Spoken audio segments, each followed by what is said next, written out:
Anaheim, California. And we are set to go.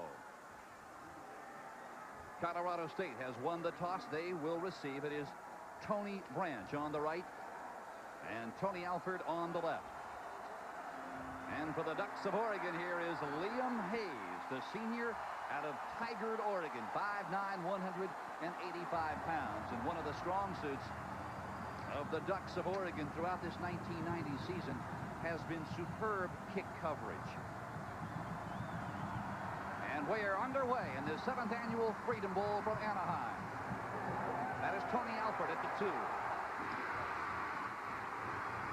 Hit initially at the 20-yard line, bounces off one tackler, and is finally cut down out near the 24. Johnny Taylor, cornerback out of Olympia, Washington, on the tackle. Here is the starting quarterback for Colorado State. It is Kevin Verdugo. His numbers this season, 58%, a couple of touchdowns before. Look at all the interceptions. The skilled people, the tailback is Brian Copeland. Todd Yurt, 16 touchdowns this year. And there is the offensive line. They have played together an awful lot. First down, the ball spotted now at the 25-yard line. First play from scrimmage, play action. Verdugo looking left, throws it out on the flats, and it is almost intercepted. Joe Farwell, the weak side linebacker out of Los Gatos, California, was there, had his hands on it, couldn't hold it. Here's the Oregon Duck defensive alignment. We told you about Mount Labate, but keep your eyes on number 69, Marcus Woods. He is a load handle up front. The linebackers, Connor Batista, Farwell, the lightest linebacker in the Pac-10, and Doug Douglas playing for the injured Peter Brantley. The secondary, Singleton Smith, Rory Derry, and Eric Castle. In motion, it is Tony Branch. The give through the left side, and that is Todd Yurt, the senior fullback out of Mission Viejo, California. He is hit immediately by Doug Douglas. Todd Yurt's a strong guy, and with Earl Bruce coming from the Pac-10, a guy that really believes in running the football, and have a face mask going against Oregon. Early on in ball games, a lot of times, particularly a big bowl game, you can see here coming over the left side, just a power play, reads his left tackle, good block, kicking out. Todd Yurt running north and south. Got a little face mask coming in there. You got to keep the hands off that. But early in ball games, you find players that are over anxious and maybe, on the defense, 5 yards, repeat second down. Maybe not quite as in control as they should be. And a penalty like that, you know, instead of having the team backed up, you do a nice job on 1st and 10. And Oregon said they want to get the Colorado State's team in 2nd and long and 3rd and long, and that gave them a shot there at 2nd and long. Now you come up, you got a 2nd and short and chance for the 1st down. Splitting wide to the left is Greg Primus. He's the sophomore split in from George Washington High School in Denver, Colorado. And the give right up the gut. It's a 1st down. The clock will stop. Verdugo on the keeper. Verdugo, 6'3", 210-pound junior out of Pittsburgh, Kansas, out on the southeastern corner of Kansas. I tell you, if you're Earl Bruce and that offensive coaching staff of Colorado State, Craig James, that has had to have been a very difficult decision, trying to decide game in and game out who you're going to start at quarterback. It's tough, but then again, it has to be comforting knowing that you have 2 quarterbacks back there that can handle and run your offense. 1st down, the ball at the 37-yard line. Verdugo sprints left, throws. It is complete to Yurt out of the backfield, and he is very close to still another Ram 1st down out across the 45 near the 46. A lot of misdirections, multiple offense that Colorado State runs. You can see him faking the inside draw trap to the flanker coming around. Verdugo, nice job getting his shoulders square, throwing out into the flat. Not only is he a big bruising runner, but Todd Yurt has hands, and that's something that, you know, if you look for a fullback, you don't want just a bruising blocker. You want somebody that can do all things in your offense, particularly when you got a multiple set like Colorado State. Mark Holmes goes wide to the right. Billy Gonzalez, the split in, goes to the top of your screen. The pitch goes to the far side. It is Tony Alford, and he has the 1st down across the midfield stripe to the Oregon 47-yard line. Rory Derry, the strong safety, on the tackle. Tony Alford, with the yards he's had this year, a 4.6 average. This is the first game that he's really been healthy all year. He was injured earlier on. He's had nagging injuries throughout the season. He's finally got a chance to come into a ball game healthy and free and clear, and they're looking for a big game out of him. You know, Colorado State at 219 yards a clip, and with a half-injured Alford, now you know they got a chance to have a big game tonight.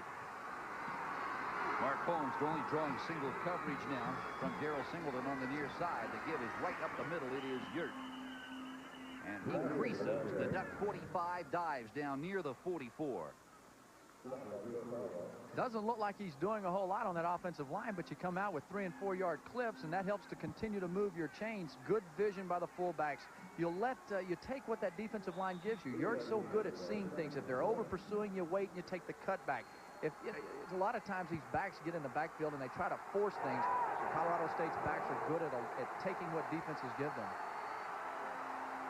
It is 2nd down and 7. The ball at the 44. There's the delay. It goes to Alford once more. And he gets a yard, maybe 2.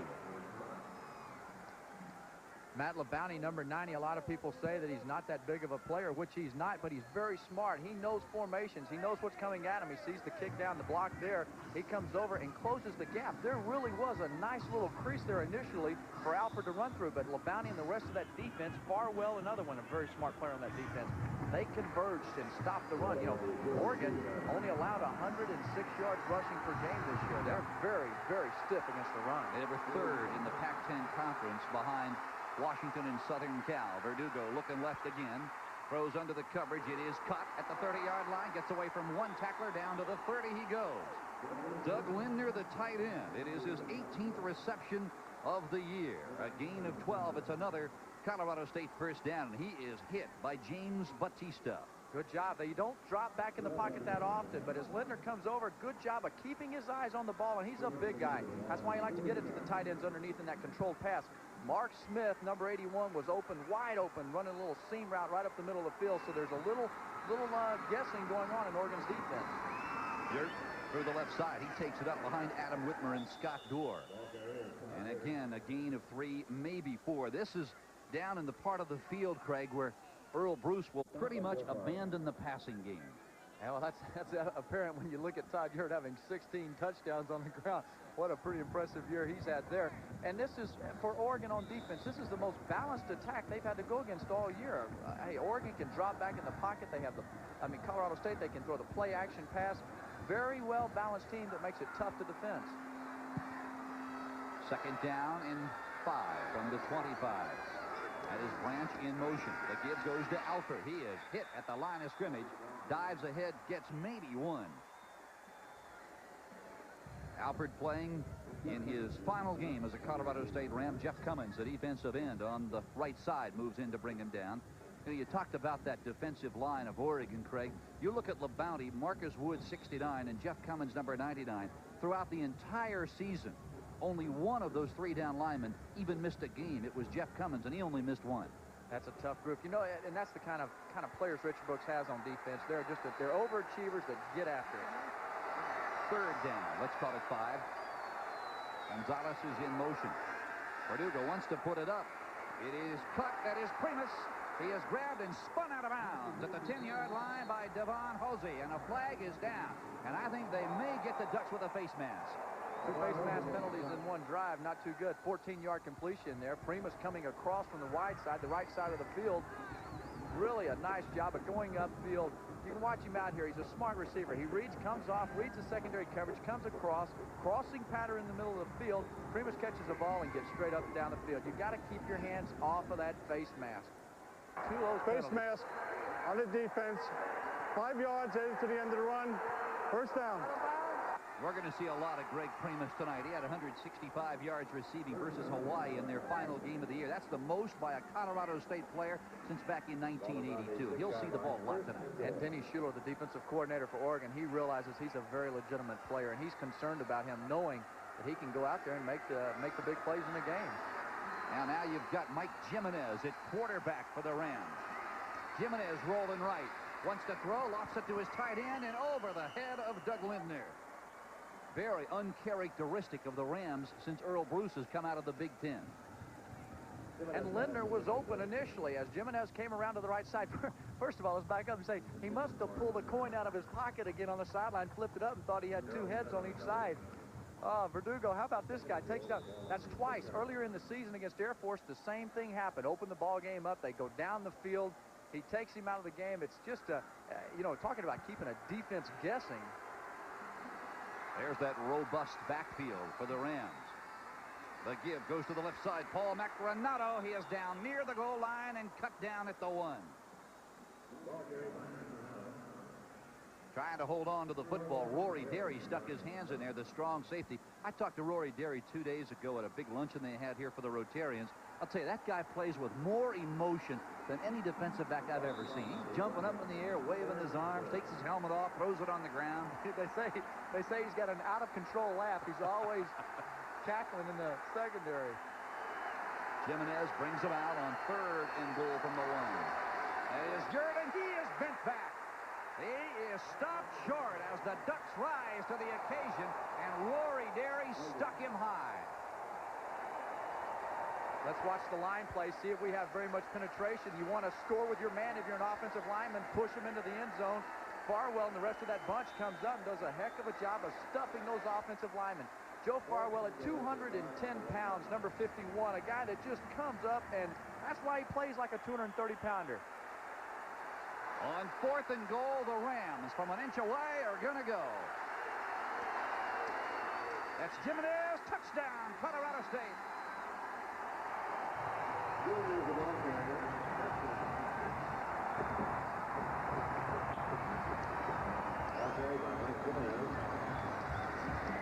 You had to have a feeling that they'd go for it here. He fakes it up the middle to Todd Urirt. A lot of energy needed to be. James Bautista tries to stop him there. Daryl Smith and Jimenez comes in and scores. How about that guy? If you're a quarterback for Colorado State, you better stay warm. You know, you're used to seeing tailbacks having to run up and down the sideline being prepared to go in the game. This guy comes in and continues the beat, puts the Colorado State Rams in the end zone for a touchdown. The kick is good, but hold everything. We've got a flag. A flag is down. Now Jimenez, a legitimate threat to run the football. A year ago, he ran for 113 yards on 68 carries and scored 5 touchdowns. Defense, offside. Extra point is good. The penalty will be assessed on the kickoff. So, early here in the first quarter, the Rams of Colorado State have struck first.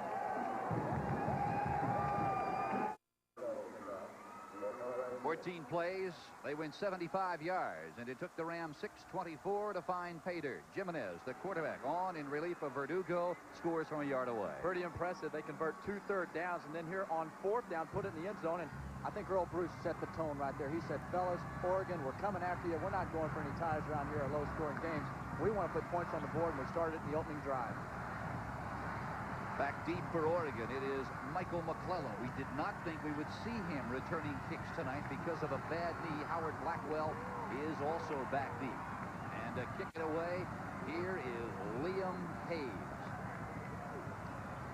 Pardon me, it is Peter Ransow, number 1 out of Aurora, Colorado. Ransow, the 5'10", 200-pound junior. And they let it go. It is McClellan at the 6-yard line. Across the 20 and knocked off his feet there. First man to get to him, Keith Schaefer. Well, here come the Ducks for the first time tonight. There is Bill Musgrave. He shattered virtually every offensive record in his 4 years in Eugene, Oregon. And his skilled people he'll be looking to tonight, Sean Burwell, the tailback. His flanker, Michael McClellan. The split end, Joe Reitziger, and his tight end, Vince Berry, probably will not see the ball a lot tonight. The offensive line, they have played together and played well. Ka'anapu, Sunia, Boatwright, Bowie, and David Collinsworth. First down from the 20-yard line. Play action. Musgrave wants to run. He'll do it. Cuts it in across the 30-yard line, and out of bounds he goes, and he has a first down. For Colorado State, they, like the Ducks, play the 3-4. Bob Chirico, Eric Schaller, and Paul Hanks, they are all seniors. The linebackers, Steve Rule, also a senior. Eric Tipakonik is the leading tackler. And the defensive secondary, led, of course, by Andy Byrne and Sylvester Mabry, the cornerback, number 8. Now they're calling it second down and a little less than 1 now for Oregon. They come out of the I. Burwell across the 30-yard line out near the 31. Chirico, Schaller, Hanks, they're all there. I'll tell you, if you're a young kid, Craig, and you want to play football immediately in the state of Colorado, you might want to look at Colorado State if you're a defensive lineman, because they're going to have 3 job openings after tonight. And their defensive line coach, he was pumping us pretty good yesterday. He's saying, hey, we need to get some talented freshmen in here on that defensive line. Well, they lose Chirico, Eric Schaller, Paul Hanks, and they also lose Steve Rule, who we will see in a down lineman position throughout the evening. Kind of interesting here, Bill Musgrave and Mike Bellotti, the offensive coordinator, were telling us this morning that we want to spread Colorado State out early. We want to throw the ball. We want to go to a lot of screens. We want to get their defense spread out, and then later in the game, we want to pound them with the football, giving the ball to Sean Burwell, and we'll see how if they hang to that game plan. A first down for the Ducks. The ball nosing the 31-yard line. 7:18 to play. First period. Colorado State scored on their first possession. Musgrave looking near side, throws. It is caught at the 41-yard line. Michael McClellan, he had his knees scoped just about a month and a half ago, and he is back already. Otis Hamilton, the inside linebacker, knocked him off. Got to respect the run. The play-action pass holds to Peconic and Otis Hamilton in the middle. That allows them to get outside on the hook. McClellan hooks up into that zone, holds onto the football. Good job of execution, and that's one of the reasons that Musgrave's so efficient and effective. He's got knowledgeable receivers. He gets in the pocket, sees the defense, and he gets it to them. McClellan picks up 15 big yards. It's a first down for the Ducks now at their own 46-yard line. In motion, the tight end, Ferry, now sets at the top. 4 down linemen for the Rams. That is McClellan in motion as Musgrave rolls right. Everybody flooding right. Looking downfield. Right sig knocked out of his hands. And boy, what a pop on the part of Andy Byrne, the free safety. And he's playing tonight, Craig, with a metal plate in his forearm. Oh, he's a tough player, and they needed him in this ball game. And you're talking to the Oregon coaches. They were kind of hoping yesterday. They said, hey, did you guys see Andy Byrne at free safety practicing yesterday? And we said, well, unfortunately, Coach, he was out there. They know they've got to somehow go around him if they can. And just a good job of going to the ball. Andy Byrne came to Colorado State as a wide receiver. Now he's at free safety. 6:39 to play. It is second down and 10. Somebody jumped. Paul Hanks thinks he saw something. It might have been Vince Ferry, the tight end. Did Ferry move? Hanks thinks so. Offside, Hanks. It'll go against the Rams. Well, whatever Hanks saw, nobody else at Anaheim Stadium saw. Well, hey, I tell you, if he wants to be an attorney, be a great litigator. He convinced me up here that that he saw something. I don't know what they teach at Colorado State. Well, they do. They teach a lot. Offside, defense, second down. A lot of problem solving they try to come up with at that university. That's one of them there. Now the Ducks are out in force. Look at this guy. That's actually a ram. It's a ram. He's got the horns on. I'll tell you, this is a play-by-play man's nightmare. You've got 2 teams in identical colors tonight. The give straight up the middle across the midfield stripe down near the 48-yard line. When you look at these 2 teams from afar, Craig, it looks like a spring game. The first team in their home uniforms and the second team in the away uniforms. They're going to be so confused out there. Don't be surprised if you see players going and giving high fives to the other team thinking it's their teammate. I know I'd line up in the wrong huddle 2 or 3 times. Wide to the right goes Michael McClellan. It is third down and 4 for Oregon on their initial possession. Musgrave. Here they come. Throws. It is caught at the 40-yard line. A first down by McClellan, and a flag is down, and it could be a face mask. Hold everything. Colorado State is clapping their hands. They may be looking at an offensive pass interference and pushing off on the part of McClellan. Colorado State comes with a blitz up the middle. Otis Hamilton over here coming around, and that's what they said they'd do. You got a chance. He pushes off. Michael McClellan pushes off the defensive back. That's offensive pass interference. Defensive pass interference. Decline. First down. Well, Earl Bruce can't believe it. Wow. The one thing that you want to look at if you're looking for pass interference, if that wide receiver goes down the field, let's look and see as he gets off the player. Watch how number 4, Michael McClellan, pushes and extends his arms. That's a push-off on his part. I really don't see. Maybe it occurred before we got to that picture there. Maybe there was some contact while the ball was in the air prior to that. Ronnie Harris puts wide to the right. Pair of split ends are wide to the left. on first down. Gibbs is the first man through. Nalu Kelamini, the fullback, and he is hit instantly by Kevin Lynch. Lynch, number 51. All academic team in the Western Athletic Conference. Oregon's got a lot of hope for the future in that backfield, and they're excited about it. They're all freshmen. Kelamini is a sophomore. They'll all come back, play again. They've got a great quarterback they've signed, the JC #1 guy in the country, coming in next year to hopefully replace Musgrave. Well, not a lot. Maybe to the 37. It'll be third down and long. It is Eric Tipaconic who knocked him down. Robert Chirico, the big guy there. Right now, Oregon's offensive line is not getting any push, not getting any penetration on that defensive lineman, and there's nowhere to go for Burwell. He's trying to find a running lane to get into, and you've got to come off, and this is early in the game. You've got to gain respect. A lot of fist punching and name talking going on right in those trenches. Wide to the left is Ronnie Harris. And his right six split wide to the right. He's to the top of your screen. There's a little slant. It is caught. Ronnie Harris inside the 23. Picked up and thrown down at the 21-yard line by Sylvester Mabry. A gain of 17. Boy, what a catch by Harris. And was he upended? That's a very smart play by Bill Musgrave. They fake the blitz up the middle, but they're too late getting out of it. He comes in there. They pull the screen off to the left, a quick screen. Ronnie Harris is the fastest receiver on this ball club, and I tell you, he gets up in the field. Nice job of just recognition by the lineman. Lineman getting out, finding the man that they're going to get, and giving them a chance. Ronnie Harris is going to have some plays in his career that, because of that foot speed, will help this team. Musgrave waiting for the screen to develop. It is cut. Kelamini out of the backfield inside the 20-yard line. Bounces off one would-be tackler and stumbles down at the 15-yard line. Eric Schaller, the nose guard. How in the world did Schaller ever get back to make that tackle? Oh, and how in the world did Musgrave ever get the pass off? They're running the screen there, and they told us we were going to spread them out. They're doing a nice job of that right now. Schaller's down. Eric Schaller has an injury, and that certainly is something they cannot afford to have happen in this ball game. But Musgrave showing me early here why he's one of the top passers of all time in the Pac-10.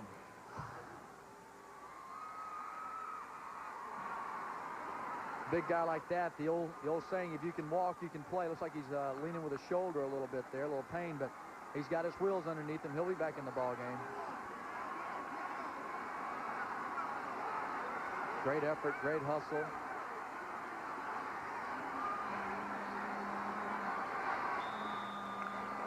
The clock is started. 3 minutes, 40 seconds to play in the opening period. Colorado State's Rams went 75 yards on 14 plays in their first possession.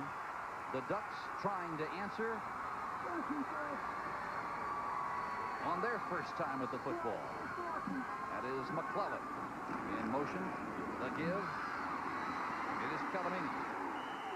And the Rams sniffed it out nicely. Eric Tipaconic from the inside linebacking spot on the right side made the tackle. Getting in that red zone, Colorado State figuring they're going to come with a blitz. Now, if you're on the offensive side of the ball, you need to expect that. That's one thing a quarterback does. He gets in the huddle, he says, all right, fellas, remember we're inside the 20 red zone. They're going to come with a blitz, and there's certain tendencies that they have. They probably should expect to see that from the Colorado State Rams.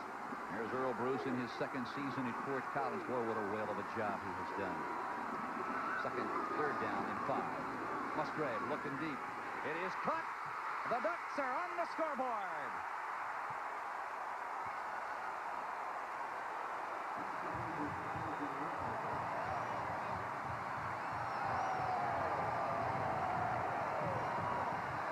What a time to get your first touchdown of the 1990 season. Drop back in the pocket. Linebacker comes up. Tipaconic. That opens Anthony Jones over coming across on the slant pattern. Nobody's there. Goes to the flag in the corner. Gets in for the touchdown. And what an impressive drive coming back and answering the bell after Colorado State had gone down and scored on their possession. I'll tell you, Anthony Jones made the most of his situation. He took over for an ailing Mike McClellan during the Oregon contest at Washington and caught at least one pass in each game since. The point after is good, and the Ducks have tied it with 2:37 to play in quarter number 1. first career touchdown for Anthony Jones. And boy, what a spot to get it. It ties this Freedom Bowl up with 2:37 to play in the first period. A nice shot from the Goodyear blimp above. Watch the middle of your screen as Anthony Jones comes across. There's nobody to cover him. They get confused to the right side. He comes across. Tippecanoe hadn't dropped because he was coming up to cover the fullback. Then it's a foot race to the end zone.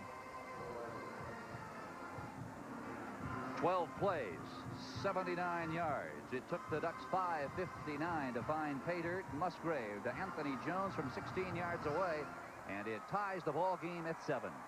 Musgrave 5 of 6 for 62 yards on that drive and showed some very nice poise in allowing screens to develop, allowing the rush to get there, getting his lineman out there, getting his back out there, setting up the plays. Good vision, good recognition by the wide receivers. Very impressive drive.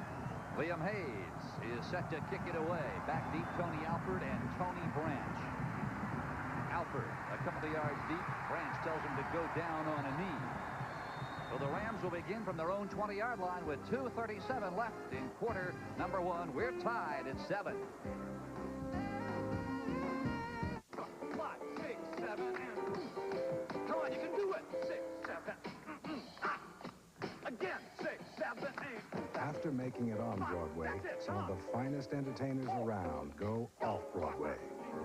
They appear on the pleasure ships of Norwegian Cruise Line. No other cruise line offers such entertainment. Norwegian Cruise Line, the best vacation you've ever had. Plus,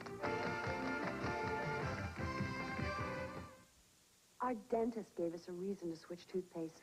Baking soda. He recommended it for healthier teeth and gums. In fact, 2 out of 3 dentists and hygienists recommend baking soda for healthier teeth and gums. And only one major toothpaste has it. Arm & Hammer Dental Care, the baking soda toothpaste from the baking soda experts. And here's refreshing news for gel lovers. Now there's a baking soda gel with the cool taste of freshly picked mint. Wait till you taste new Arm & Hammer Dental Care Gel. Across the country, critics are cheering Dances with Wolves. 2 very enthusiastic thumbs up. It's magnificent and visionary, say Siskel and Ebert. One of the great American movies of all time. Absolute magic. Movie making at its very best.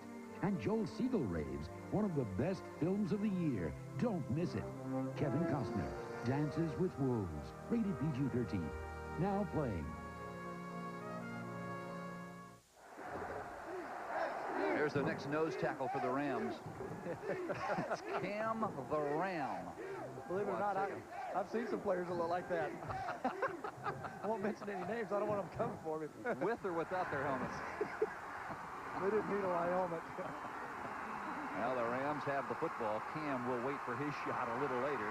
There's the Statue of Liberty. How often do you see that? Brian Copeland, who normally plays behind Tony Alford at tailback, carries the football. Boy, what a year for Copeland, number 34. He's a 5'9" junior out of Security, Colorado. 945 yards rushing and 5 touchdowns here in 1990.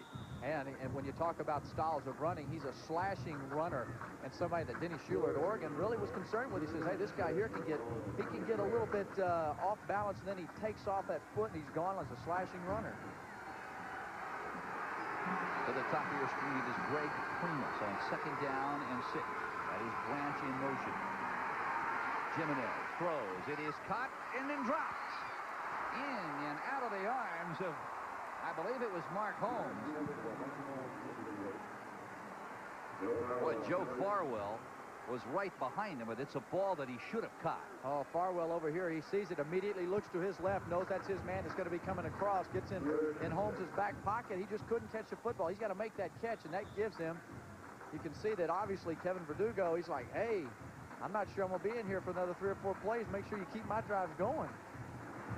I'll tell you about Joe Farwell against Arizona. He lined up against 325-pound Nick Finian-Ganofo and came away with 16 tackles. Jimenez pressured, and he's going down. He is down. Jeff Cummins, the defensive end, 6'6", 255-pound, led the Ducks charge.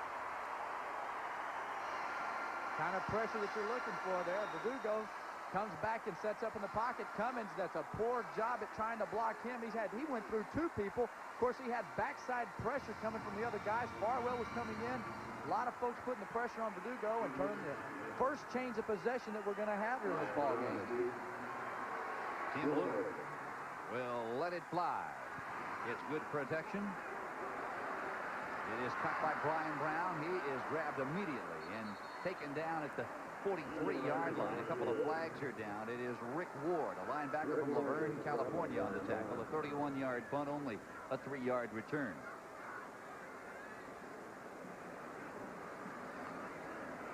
And have a clipping call against Oregon. They've had several penalties that have really hurt them. A couple of face masks. Now you've got the clipping, just not smart football. And instead of having great field possession there at the 45-yard line, they're going to back them up there and still going to have a good place to start from. From the 40-yard line, the Ducks. Clipping, going to run back, 15 yards, first down, timeout. A timeout on the field with 1:05 to play. The Ducks will have the football for the second time tonight.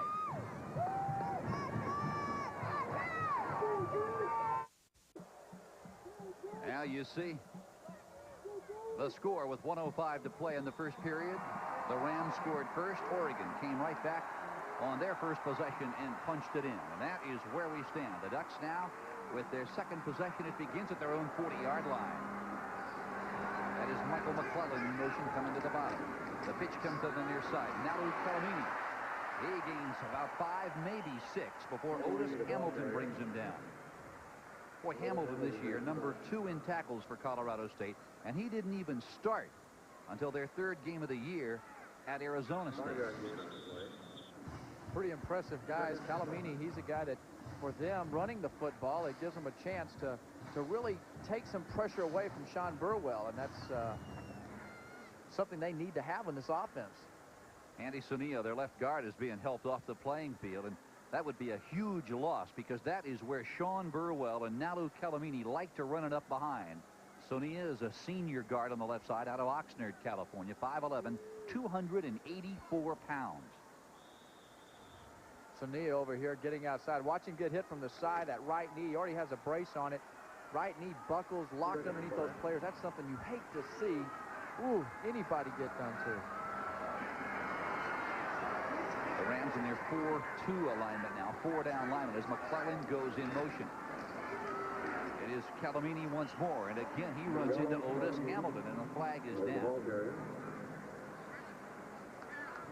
Anytime it's thrown in there, you're probably going to have holding. Yep, going to have holding against Oregon. Once again, another penalty against this team that's really handcuffing them right now. Now Rich Brooks, he certainly doesn't care much for the call. Oregon, they've only had 39 penalties all year. Holding, offense, repeat second down. And I'll tell you, that right there was one thing Earl Bruce mentioned at the luncheon here on Thursday, as he said, hey, the Ducks of Oregon just don't make mistakes. We have to take advantage of every single element they give us. He's been sick. He's had the flu, and I know that makes him even feel worse watching his team out there fumbling around and making these mistakes. Mentally, that's something you can't accept as a coach or a player. 2nd and 14 from the 36. Musgrave. Sprints right, being chased. Putting it up top, looking deep for Reitzig, and it is overthrown. Selwyn Jones, the left quarter, running step for step with Reitzig, and that is the final play of the first period. Colorado State 7, the Ducks of Oregon 7. We'll be right back after this word from your local station. This is the Raycom Sports Network.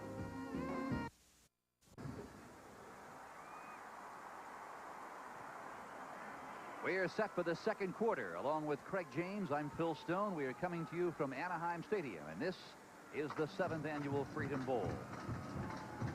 Now, our first quarter statistics, you take a look, yards rushing, neither team very effective. Through the airways, it was Oregon with 62 yards. Neither team suffered a turnover, and time of possession, really not much to talk about, and it really is indicative, I think, Craig, of the score at this point. Well, it tells the whole story right there. Very, very close first quarter, and a good first quarter. Oregon with the football as we begin the second period of play. It is 3rd down and 14. Musgrave looking straight over the top. He is hit as he lets it go. It is McClellan. He's got the football. And out of bounds he goes at the 36-yard line.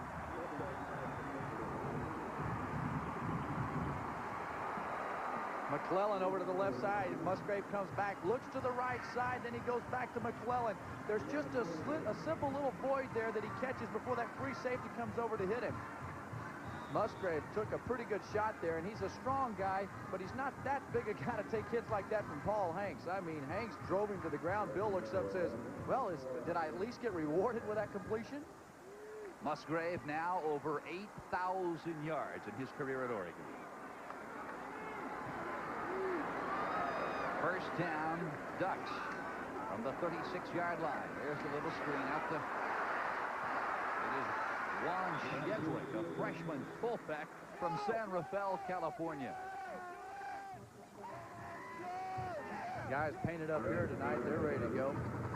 Both teams really been strong in the second quarter. You can see here how they both score 109, 107 points, shutting out their opponents. Right now, Oregon marching down the field trying to live up to their reputation. If you just joined us, the Rams took the opening kickoff and went 75 yards. And then they kicked the ball off to Oregon, and the Ducks came back and scored, and that is where we stand. We've had one punt in this football game. There's McClellan coming down to the bottom of your screen as Musgrave rolls right, looking for McClellan. Underthrows the coverage. It is caught. Sean Burwell out of the backfield. He is down to the 12-yard line and down at the 11. Sylvester Mabry, the right corner, finally caught him from behind after a pickup of 22. 22-yard gain tonight. They're executing their game plan. He rolls over to the right side. Burwell just kind of gets lost in there and hooks up over, finds a little opening, catches the ball, and that's exactly what Musgrave said he wanted to do. I want to get the ball in the hands of Burwell, let him run, get north and south, and they're following through with what they said they would do. Later on, let's see if they pound the football. Now, we talked about that Mutt and Jeff passing attack. Mutt being Burwell, Jeff the long guy being Joe Reitzik, and thus far it has been Burwell.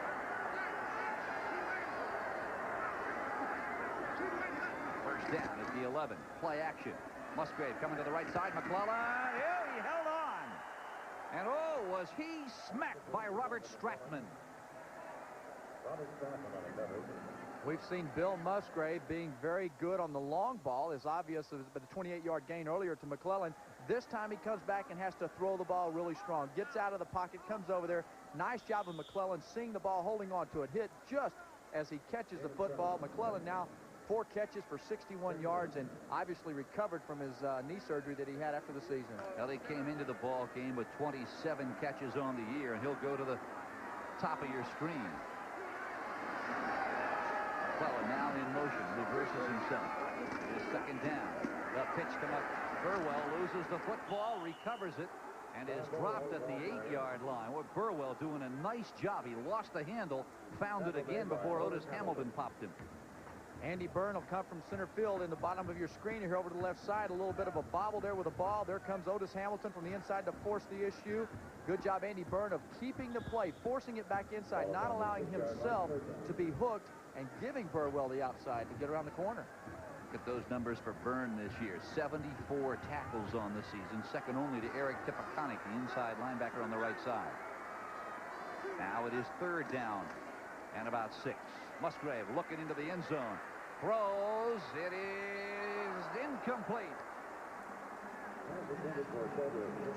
Pass intended for Juan Shedrick. Kevin Lynch running step for step, and Musgrave simply had no place to lay the football. Nice coverage by Colorado State, and probably when you get down to this situation here into this area, there are only a handful of plays that offense usually has. They want to be good and sound and execute what's in the playbook, and Colorado State's been coached well and knew what probably was coming at them that time. And Musgrave almost made an outstanding pass. That would have been a tremendous catch, though. Here is Greg McCallum, the junior from Seattle, from 23 yards away. He has hit on 14 of 17 on the year, make it 15 of 18. McCallum is perfect. The clock stops with 11:56 to play in the first half. And for the first time tonight, the Ducks of Oregon are quacking. They're up by a field goal. This telecast is a copyrighted presentation of Raycom Incorporated and is intended solely for the private use of our audience. Any rebroadcast, retransmission, or other use of this program without the express written permission, consent of Raycom Incorporated is forbidden. Now you are looking down from the airship Columbia, based just down the road a piece in Carson, California. Our pilot tonight is Joel Chamberlain of Norwood, Massachusetts. Boy, how would you like to spend a lazy winter evening, Craig, just cloud hopping through the skies of Southern Cal? Not a bad night. Time to be here. I lived pretty close to Norwood, Massachusetts when I was up there. I was in Norfolk and Foxborough. Pretty country. Well, Foxborough, absolutely beautiful. Of course, Craig playing with the New England Patriots for a period of time. We're set to go. Liam Hayes will kick it away from Oregon. Alford and Tony Branch will try and run it back for the Rams. That is Branch at the 8-yard line. A nephew of Cliff Branch out across the 25 near the 26. And he is tackled there. Well, Oregon took the lead going 9 plays, 54 yards. It took them 4:09 to get a 23-yard field goal off the toe of Greg McCallum. And you'll recall it was McCallum who won the Independence Bowl last year for Oregon with a 20-yard field goal late in the 4th period. 27-24 win over Tulsa. Kevin Verdugo is in at quarterback for Colorado State. And right behind it, it is Yurt. Ryan Copeland is the other setback.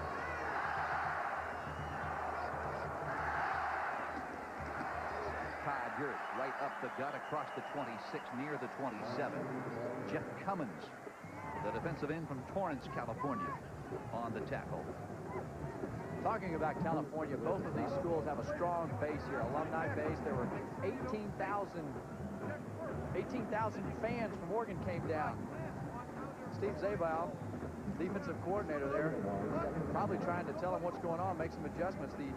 A team being able to make adjustments on the sidelines is a must. You've got to be able to make adjustments in the game. Don't wait till the game's over and go to film and then study and correct. It's too late then. Verdugo. He is pressured, runs around the coverage and dives out of bounds. I'll tell you one thing. Darrell Singleton had him in the backfield and took the fake, leaped in the air, and simply missed him. James Batista finally chased him out. He probably should have gone ahead and thrown the football out in the flat. Initially, he was open. It seemed like maybe he was having so much pressure from him. Mike Jimenez is coming into the game now, and Verdugo comes out. Now, that's something. You're swapping them up in the middle of a... well, I guess Jimenez is thinking, hey, thanks, Coach. Give me the 3rd and 10, then throw me in there. And, of course, I guess it's debatable who is the better passer. Their numbers are very, very close. The pitch comes to the near side. And across the 31-yard line flies Brian Copeland, and Andy Connor takes him down. And there was a crease there that looked like it was going to be a big play. Denny Schuler was telling us that Andy Connor has played in the shadows of Peter Brantley and that he's probably just as good of a football player. And obviously, Brantley being an all Pac-10 player, that's saying quite a bit. And he showed us why there by closing the gap on that ball carrier. Tim Luke to kick it away. He averaged just over 40 yards a punt. His longest 56 yards. Ryan Brown will await it. At the 32-yard line, loses the football. It is picked up by the Rams of Colorado State.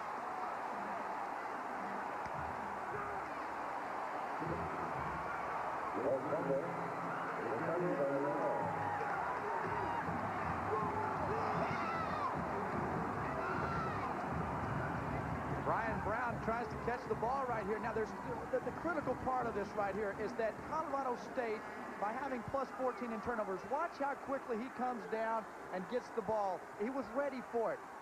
Adolph Renaud, I mean, you've got to have that mentality. When the ball goes on the ground, get on it. You know, it's like a trained dog. When the bone goes out there, you jump on it.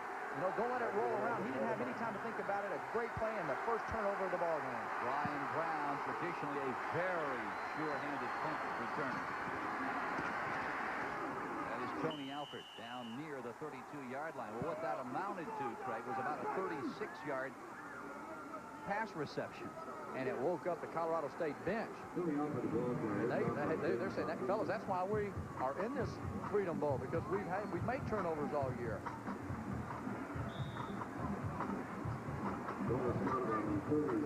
It is 2nd down and 8 now from the Ram 31-yard line. Pardon me, from the Ducks 31. That is Gonzalez in motion. Jimenez, the quarterback, on the option. The pitch goes to Copeland, and he's got some running room. To the 11-yard line, and down he goes. Andy Connor grabbed him and spun him down, but not before he rambled for 21. Ryan Copeland, as they come down here, Jimenez, known more for his running ability. He does things better in this offense than does Verdugo. And watch how he turns the corner here. Copeland, a lot of runners don't have the leg strength to make that turn as they're sprinting. I mean, it takes a lot of power in those thighs when a back is sprinting around that corner to be able to make that cut back up the field rather than running out of bounds. Copeland, boy, what a great player this guy is. Now, you can see why he had 900-something yards. Good speed, good vision. Boy, there's the old T formation right there. Little cross buck goes to Tony Alford as he spins through the right side in behind John Larita and Jason Bazzo. Joe Farwell, the lightest linebacker in the Pac-10 on the tackle. 6'2", 210 pounds. Boy, but that means nothing to him. That guy plays like he's a 230, 40-pounder. He's a great, instinctive football player. They're going to come in there. They're going to challenge him. Look for Todd Yurt, number 16, to get the football. Number 41. This is where the Ducks have been tough all year long. There's Yurt through the right side. He is down near the one and stopped short. This is Earl Bruce's Big Ten smash mouth football area right here.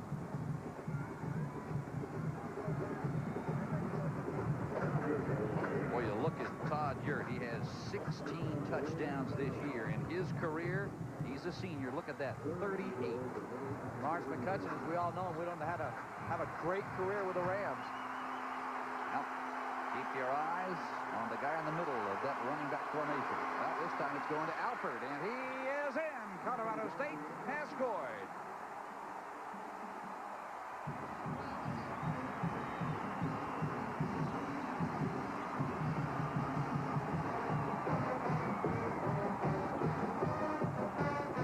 Oregon, a team that allowed only a little over 100 yards rushing per game all year long, is allowing the Rams of Colorado State to move the ball, Craig, predominantly on the ground.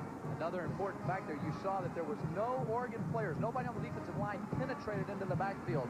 That way you got the ball carriers, they can get the ball, find the hole, the crease, get in there, and just a super job of coming down the field and scoring, of course, aided by the fumbled punt return. A point after off the toe of Mike Brown. It is good. And with 8:01 to play in the first half, the clock is stopped.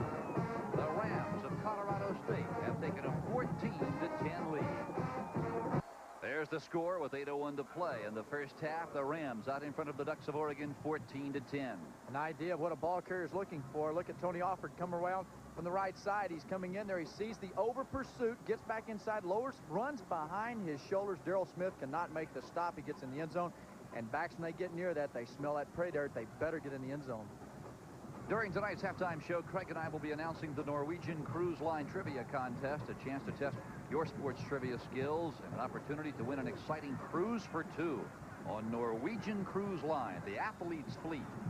So be sure to stay with us. Testing your expertise in trivia. Ransow cuts it away. It is McClellan. And the kicker slowed him down enough for number 42, Paul Macronado, to bring him down. A 49-yard kickoff return. Michael McClellan is 4 for 61 in receiving. Now he does it on the kick returns. He's healthy. He's back in there. Gets that big crease up the middle and takes off. And if not for the kicker, he's going to go all the way. Paul Macronado comes in from behind. He holds on to it. Almost a little face masking there. But that's the way that that's the way this game is going. You've got one guy punching and scoring. The next team comes back and shows their character and scores. First down, Oregon. Weitziger split wide to the left, and there is McClellan in motion. Musgrave rolling left, throws for his big tight end intended for Vince Perry, and he can't hold it. Bill Stone along with Craig James. That's the time left in the second period. Colorado State with a couple of touchdowns out in front of Oregon, 14-10. As you look down from the Goodyear Blimp Columbia on a beautiful, cool evening here in Southern California. One thing Oregon's missing tonight is number 83, Jeff Thomason, their all-conference tight end. He's out with an injury, and he is a much quicker-footed tight end and probably would have been a little bit faster and made that catch on the play. They'll miss him tonight as well. Play action. Musgrave looking over the middle, throws. It is almost brought down. Pass intended for Joe Reitzig. I'll tell you, Reitzig is a contortionist. If you can get the ball close to Joe Reitzig, ordinarily, he's going to bring the ball down. Some of those players, the great receivers, just have a knack for doing it. He's not the big, tall guy, but he just knows how to go to the football. There he is, Joe Reitzig, playing in his final game tonight as an Oregon Duck. And many of the fans on hand here tonight in Anaheim on a beautiful winter evening. And they are having a ball here in Southern California. That is Sean Burwell in motion as Musgrave on 3rd and 10. Ball is knocked down by Paul Hanks, that big right tackle. Paul Hanks having a heck of a game. He's been close a number of times to getting to Musgrave with the sack. They're trying to set the screen up again here, and they're letting these guys go a little bit too quick. They need to stay with those defensive linemen just a little bit longer. I mean, heck, they don't have time to get out there and turn around and catch a football. Burwell was out there, and it's just not enough time. You've got to hold them up just for about a 2 count. 1,002, let them go, and then get out for the screen.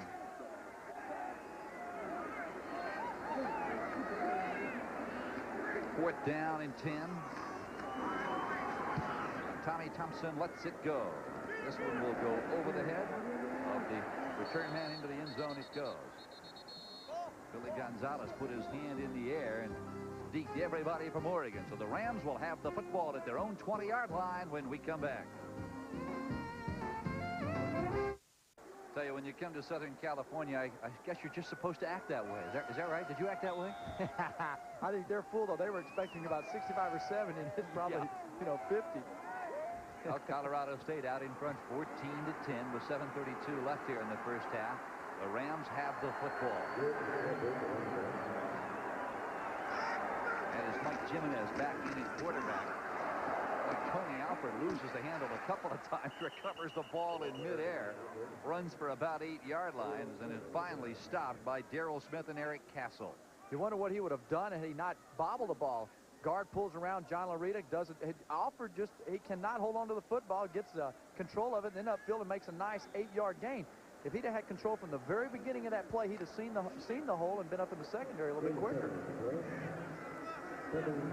Second down and 3 now from the 27-yard line. The Rams on the move. That is Mark Holmes in motion to the top.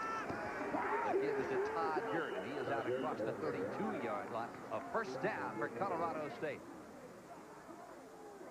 And we are not far away from the Magic Kingdom, where I will be tomorrow morning, Disneyland. Oh, yeah. Hey, I'm being lobbied strongly at my house. I think we're out here in the springtime to Disneyland. My family wants to come, and we're going to bring them out. Oh, I'll tell you, when Walt Disney came up with the phrase, the Magic Kingdom, he was right on it. Not the equivalent of what McDonald's means to kids and hamburgers. Absolutely. 6:31 to play, first half. Jimenez rolls right, trying to get around the coverage, and out of bounds he goes, out near the 38. And bodies are flying everywhere on that far sideline. He'll be short of the first down. Coaches were saying that Mike Jimenez is not as talented a quarterback as Verdugo, but what he does is a lot of things better in terms of running this offense, the option, and so they put him in there. They have a clip going against Colorado State. That's their first penalty against them. Clipping, during the run, repeat first down. He wanted to throw the ball to Paul Macronato there right in front of him, but he was covered. Good job, Joe Farwell, once again reading, realizing it's coming there. And right here, coming back from the clip from the outside, the wide receiver, you just got to get that head. That's one of those just borderline calls. I mean, Branch had his helmet almost to the inside, and it was just, you got to lay off if there's any question. Jimenez eludes one man, eludes another, gets the pass away, and it is caught out near the 24. James Batista covered Doug Lindner, the tight end, very, very well. Marcus Woods, the nose tackle, almost in there, forcing Jimenez to throw the ball. Nice job of just seeing somebody and getting positive yards out of the play. Bautista and Farwell, just smart players, and when you're not as big as other teams in the Pac-10 and as talented maybe as others. You've got to be smart and work hard and be prepared to play. Second down and 18. Jimenez. The give is right up the gut. It is Tony Alford. He tries the left side, tried to take it in behind Scott Doerr, the left tackle. And Marcus Wood, the nose tackle, cut his legs out from under him. Marcus Wood, he's a junior out of Corvallis, Oregon. I don't think, at least throughout the year, I didn't see anybody block Marcus Wood one-on-one. There wasn't a center in the Pac-10 who could handle him. Quick feet, determined. You know, when a nose tackle has 8 quarterback sacks out of a 3-4, yeah, that tells you something. You know, because usually you've got a center and a guard that's blocking down on you. He fought through a lot of folks. Third down now and 17. Branch in motion. Jimenez, here comes the blitz. Pressure from behind, he doesn't see it coming, unloads the football, and it is incomplete as a flag goes down. And who's it going to go against? Branch? Brian Copeland was down there, as was Daryl Smith. It could be offensive or defensive. Offensive. It's going to go against Brian Copeland. Jimenez down there trying to argue his case. Earl Bruce shaking his head. It looked as if he was going to the ball and just turned around and happened to bump in to Daryl Smith.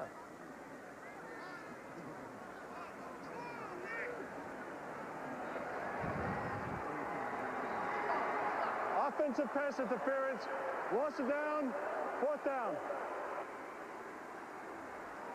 Bottom of the screen coming up for you. We'll see if we can see what happened here. As he lets go of the ball, Jimenez throws it downfield. It looks as if he turns around and just bumps into Daryl Smith. He was right there. I don't think that Copeland realized Smith was right there. Just it was one of those happened to bump into him.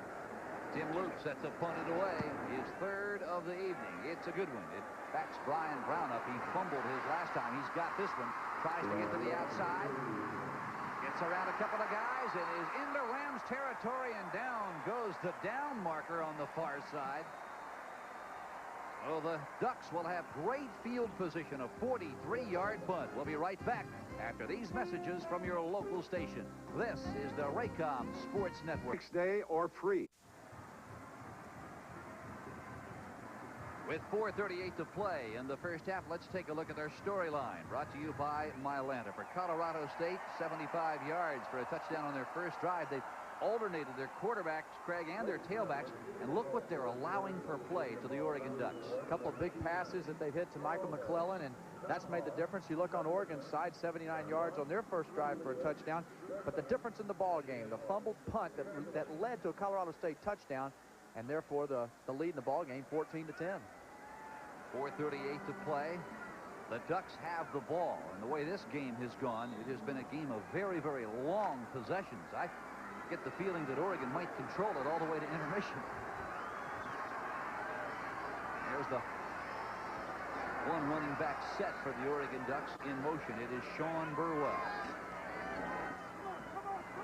McClellan on a backwards pass, actually a lateral out to the 43-yard line, a gain of 2.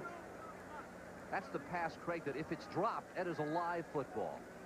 And you've got to be so aware of it. Players have to realize that as it's thrown out there. And good job of Eric Tippecanock and Chirico of getting out, stopping it. Once again, smart football players. Earl Bruce, a big reason for that. He's brought a lot of confidence in big things to this university. 2nd down and 8 now from the 43. McClellan in motion, one-on-one coverage. Here is the flea flicker. Musgrave pressured, throws downfield. McClellan, it is knocked away. Oh, what coverage by Selwyn Jones. Woo, Bill's laughing there saying, we almost had you, fellas. Sylvester Mabry, number 8, does a heck of a job. Andy Byrne, number 10 right there. You'll see him come up a little bit. Hamilton comes up. And then Musgrave is looking. He goes to his number 2 guy there. He wanted to go deep, but Mabry was back there. And then Selwyn Jones comes over and just does a heck of a job of knocking that out of bounds. And, of course, Selwyn Jones had 6 interceptions this season to lead this team that set a school record with 25. Now on 3rd down and 8. It is McClellan in motion. He heads up to join right six. That is Burwell, grabbed once behind the line by Eric Challer and finally stopped by Paul Hanks and Robert Chirico.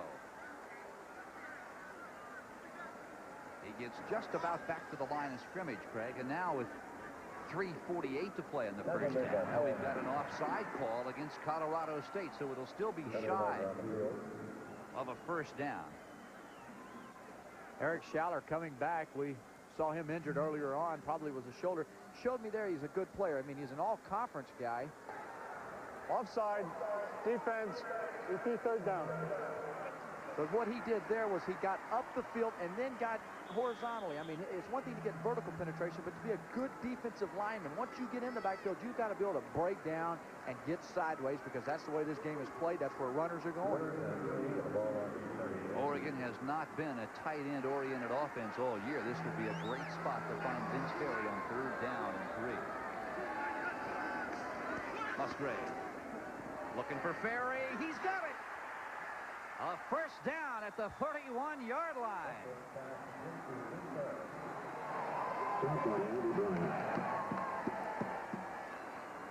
Little dirt on the old helmet there, but they wanted to throw underneath. They talked about it. They've got the blitz coming up underneath in the inside linebackers. They throw out there. You've got a tight end being covered by the strong safety, who Oregon felt was a weak cover man. And they took advantage of it there. Once again, they're not with their star tight end, Jeff Thompson. But Vince Ferry does a heck of a job of just controlling the ball and keeping his eyes on it. That is a key first down. It comes with 3:04 to play in the second period. Now out of the I formation. First man through was Juan Shedrick. He gets to the line of scrimmage and no more. Clock continues to run. 2:50, 2:49.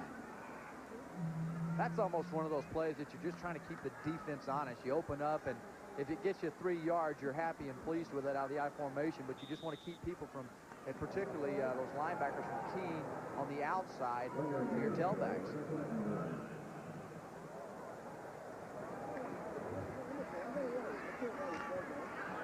Now Oregon, normally a team that rushes for about 150, 52 yards a game, only 15 yards in the first half.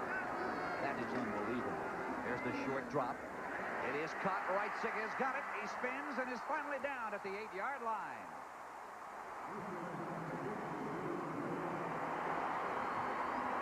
A 22-yard gain for the Ducks. It's a first down, and the clock stops with 2:10 remaining in the first half. 3-step drop, but the play is made at the initial snap because Reitzig beat the corner off the line of scrimmage. He wasn't able to. Number 30 wasn't able to bump and hold him up. And he just a super job of getting the ball to him before. Obviously, the leader, he's a quiet guy. Bill Musgrave going over, he's going to say, hey, Joe, I got you the ball. Let's keep it going. Let's get in the end zone. Reitzig now comes wide to the right. He has picked up one-on-one coverage by Selwyn Jones. In the slot, it is McClellan. On first and goal from the 8. Burwell, nothing doing. Great pursuit by Otis Hamilton. Hamilton last year a backup at the inside linebacker spot, pretty much a special teamer in 1989, but he has certainly made the most of his opportunity this year. Left guard pulls, comes around. They're going to try to kick out with a counter play and get up inside, but Hamilton reads it, gets inside their blocks, and disrupts the play and allows everybody else, his teammates, to get in there and stop him, and he's going to get up and tell folks, hey, I'm pretty excited about that. Reitzig wide to the left. This time it is the tailback, Sean Burwell in the slot. Now Burwell comes to the near side. Musgrave wants to go that way. Burwell has got it at the 3-yard line and is spun down at the 4. Eric Tippecanoe grabbed him by the jersey. He did a beautiful pirouette and was stopped at the 4. Watch what you got here. You've got Burwell a bit to your left side. He's got coverage from Tippecanoe, the linebacker, and beats him inside. They have tried to intentionally put him one-on-one with that linebacker for an option. Golden rule for the linebacker: never allow that back to beat you inside. He allowed it to happen. If he beat you inside, you have no help, and he's lucky to have got his hand on him to prevent the touchdown. Craig is a former running back. Did you like to run the stuff over the middle coming out of the backfield? Oh, boy, anytime you could beat somebody and get inside, you knew you had a big play coming up. If you could beat that linebacker, the next guy to get you was going to be the offside backside cornerback. Well, there are 28 ticks remaining here in the first half. We're going to step away. The Rams of Colorado State up by 4, but the Ducks are threatening. 28 seconds left here in the first half. Colorado State trying to hold on to that precarious 4-point lead, and the Ducks have the football at the Ram 3-yard line. Here's what comes into play now. You've only averaged 1.4 yards per carry. You've not been successful with the run. The field has shrunk, so that doesn't help you at all when it comes to throwing the football. Going to have a timeout. Colorado State must have seen something that they didn't like, maybe a new formation coming out from Oregon. Now, fans, don't forget to catch all the great college basketball action this season on the Raycom Sports Network. Raycom brings you exciting regional coverage all year long of the ACC, the Big 8, the Big 10, the Metro, the Southwest, and the Pac-10 conferences. We invite you to check your local listings for the games and times in your area. Raycom is the nation's leader in college basketball coverage. One thing about a bowl game is that you know that there's going to be something new created by each team. And those coaches have nightmares 2 days before a ball game wondering, you could tell Denny Shuler, everybody wants to fish the announcer. They're trying to say, hey, have they told you anything they might do? And I laugh because it's really funny to see some of these coaches that grow gray hairs. Now you're looking at a man who has taken a team into postseason action 12 times in his career, this being his 13th. Just look at that, the Tangerine, the Peach, the Hall of Fame, a couple of Rose Bowls, a couple of Fiesta Bowls, the Liberty, the Holiday, the Citrus, the Cotton, and now the Freedom Bowl. And he has done it with 4 separate teams. It started way back with Tampa, Ohio State, and now Colorado State. Look at this, wide open, touchdown, Sean Burwell. How in the world did Burwell get so wide open? Has to come from a mistake with a linebacker from the inside. Should have gotten out into the flat with him, and it probably is going to have a little pick, a natural pick coming from one of the receivers to the inside to create problems for the linebacker. There you see Reitzig and McClellan going to the inside. They probably kept that linebacker, Hamilton or Tippeconic, from getting out there and covering him in the flat. And those are tough. Those are the toughest catches in the world because you know your guys missed you, you're wide open, and here comes the ball. Here's McCallum. He has been perfect this year. Now 36 of 36. And with 23 seconds remaining here in the first half, it is now Oregon out in front, 17-14.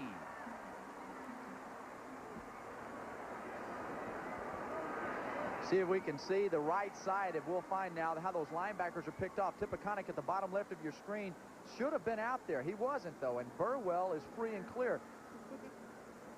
Burwell, they told us, he had good hands. He showed their good concentration. They just an excellent job of setting the play up, and obviously Colorado State was not ready for that type of play.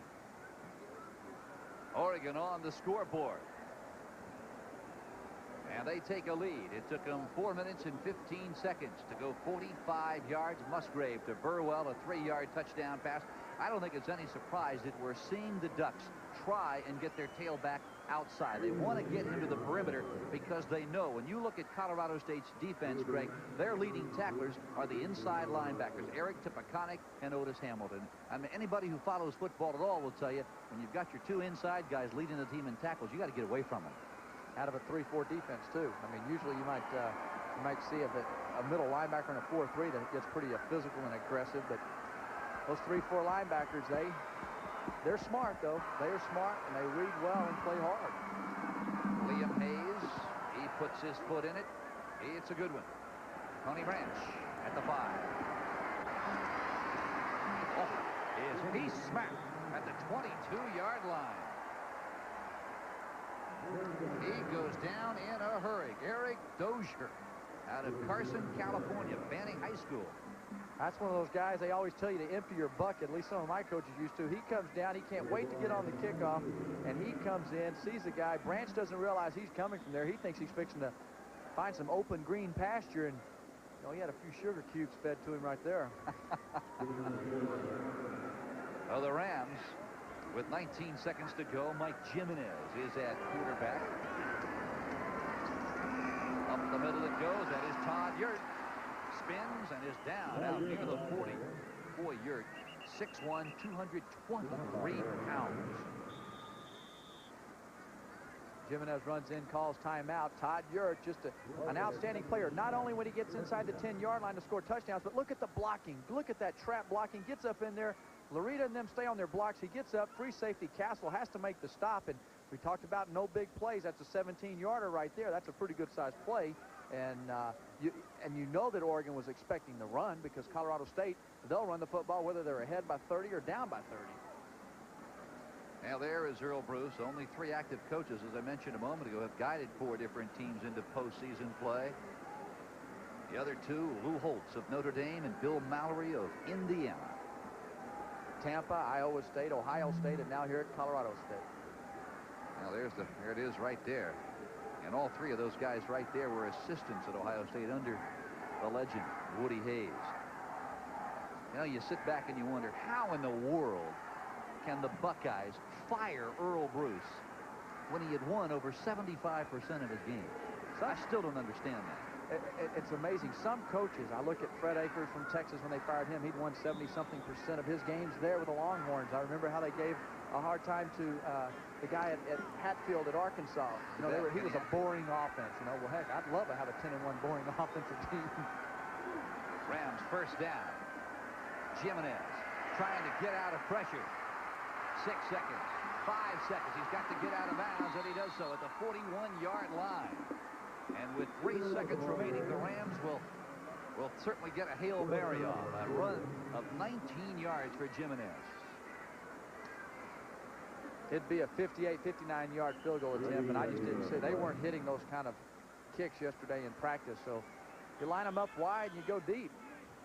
Try to throw the Hail Mary like you said and see if you can't make a big play. You know, that man right there, Mike Jimenez, is the nephew of a pretty fair quarterback in his time. Fellow who got it done for Don Coryell at San Diego State, Craig Penrose. Now Colorado State, after a 5-5-1 record in his first year at Colorado State. Look what Earle Bruce did in 1990. 6-0 at home. That 5-5-1 record was the second best turnaround in that season in the NCAA, and that was with the 3rd toughest schedule. It earned Bruce the WAC Coach of the Year. 8-4 this year overall. Their most wins in 13 years. Well, I'd say that undefeated record at home is really something. It shows character. You've got to defend your turf. You've got to have that mentality that, hey, look, you're coming into my backyard, and you're not going to take anything from me. Oregon, when you look at what they accomplished this year, 8-3, 4-3 in Pac-10 action. I'll tell you, they won every game at Autzen Stadium for the first time in the 24-year history of that stadium. How about Bill Musgrave being 19-1 at home? Yeah. 25-9 in games that he's started and completed. Pretty impressive. And his last touchdown pass at Autzen Stadium beat UCLA. But right now, it is Jimenez. Final play of the first half. Sending everybody deep. He's going long, and it is incomplete. First into the hands of Tony Alford. Then Devon Hosey almost came down with it. And the ball falls to the turf. Time has expired here at Anaheim in the first half of the 1990 Freedom Bowl. We're coming back to Anaheim in a moment.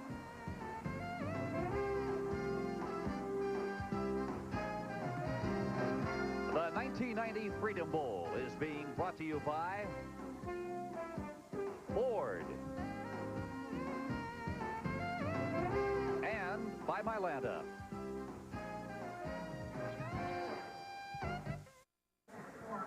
Well, the Rams of Colorado State drew first blood on their first possession. They went 75 yards, put a touchdown on the board. The Ducks came back and did likewise.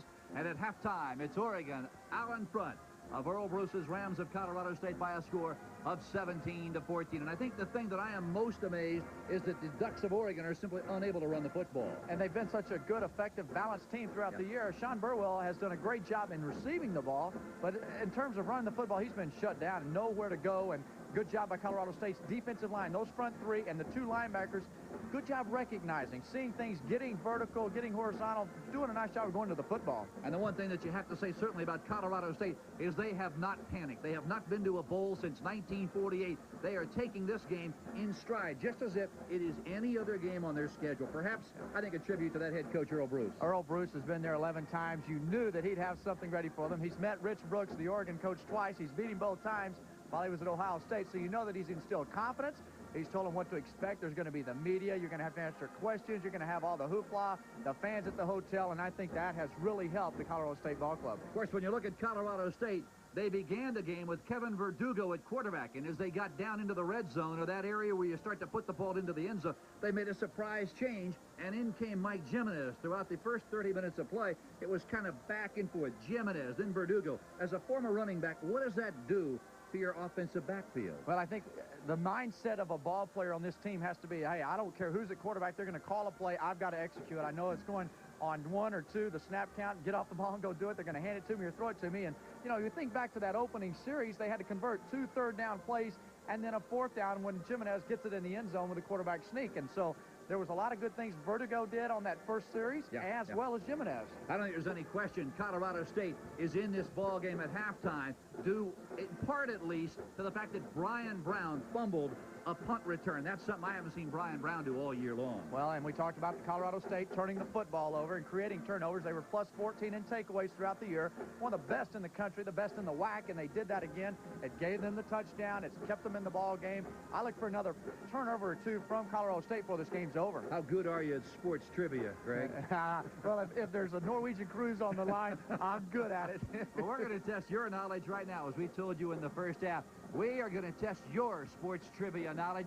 And if you can get this one right, you may be on your way to a Norwegian cruise aboard Norwegian Cruise Lines. And here is the question tonight. Who is the only Heisman Trophy winner ever to play in the Freedom Bowl? Take a look. Who is he? There has only been one. Write your answer on a postcard and mail it to Raycom. Freedom Bowl Trivia, Post Office Box 33367, Charlotte, North Carolina. There's the mailing address. A winner will be drawn at random from all correct entries received by January 11th and will be awarded an exciting cruise for 2 on Norwegian Cruise Line, the Athletes Fleet. A reminder, you have to be at least 18 years of age to be eligible to win this cruise. The Norwegian Cruise Line Trivia Contest will be a regular halftime feature on upcoming Raycom basketball telecasts beginning in January, so check your local listings for Raycom games in your area. Well, don't go away. It is halftime here at the 1990 Freedom Bowl. Colorado State trailing the Ducks 17-14. We'll be back after these messages from your local station. This is the Raycom Sports Network. To this ball game, anywhere from a 6.5 to an 8-point favorite, but I'll tell you what, I think the Rams are going to make it a lot closer than that before this one's over. Well, they made sure of that when the opening drive, when they go down the field and they score there. I mean, it's something that Earl Bruce did. 4th down, he goes in and he puts Jimenez in instead of Verdugo, which really set the tone for this ball game. He said, I'm coming after you, Oregon. I realize I'm the underdog, but I'm going to give it a shot. I'm going to give it all I have tonight. Greg, let's take a look at those first half highlights brought to you by UPS. It began, as you mentioned, their first drive of the night on 4th down and less than 1. Mike Jimenez. Nice job of getting in there, leg strength, realizes where he's going from, and Jimenez obviously stayed alert and awake on the sidelines. And then the Oregon Ducks came right back on their first possession. Watch Bill Musgrave. Musgrave finds Anthony Jones coming across the middle there. It's Jones' first touchdown of the year, and what a time to go out and score. A field goal then gave Oregon a 10-7 lead, and then just watch the Rams punting the football away. Brian Brown, he had 1 touchdown on a punt return this year. Sure-handed, loses the ball, and the Rams recovered. And a short time later, 5 plays to be exact, Colorado State's Tony Alford got the call. Everybody's expecting the ball to go to Todd Urirt. They cover up him. He goes in, gives the ball to Alford. He scores a touchdown, and Colorado State continues to stay in the football game. Yeah, they led 14-10 at that point, but Musgrave wasn't done yet. Tail end of the first half, Musgrave to Sean Burwell. He was wide open. It looked like they confused the defense of Colorado State. They weren't expecting that play there. Burwell does a nice job. Good picks coming from his inside receivers, and they score the touchdown. Let's take a look now at our first half stats brought to you by Lincoln. First downs, you can't get any closer than that.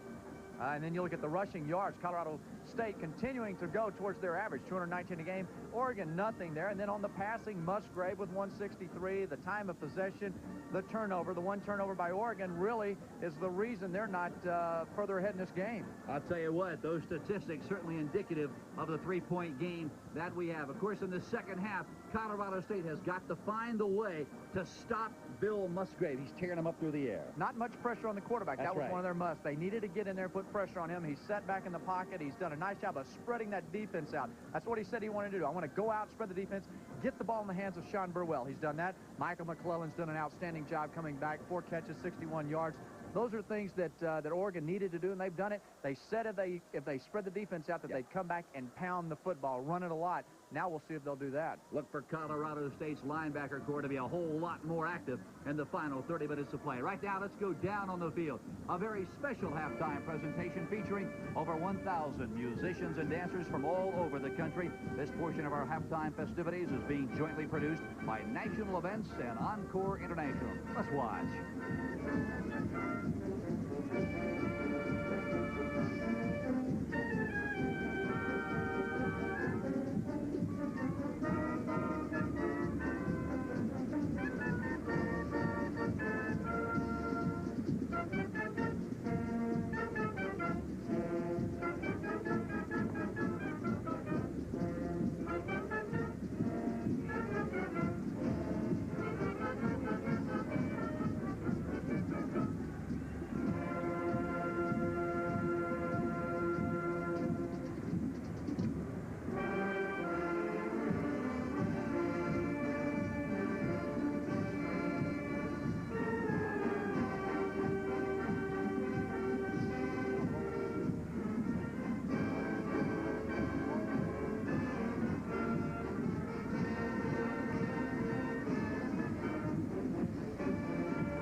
And the Ducks are back out on the playing field. The second half just moments away. We'll be right back after these words from your local station. This is the Raycom Sports Network.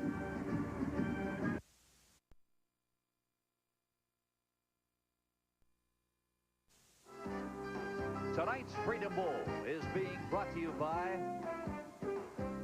Option Instant.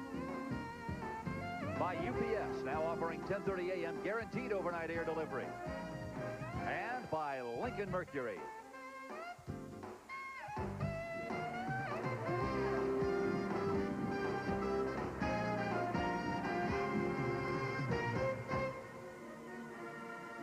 There is our halftime score. The Ducks of Oregon on top of the Colorado State Rams, 17-14.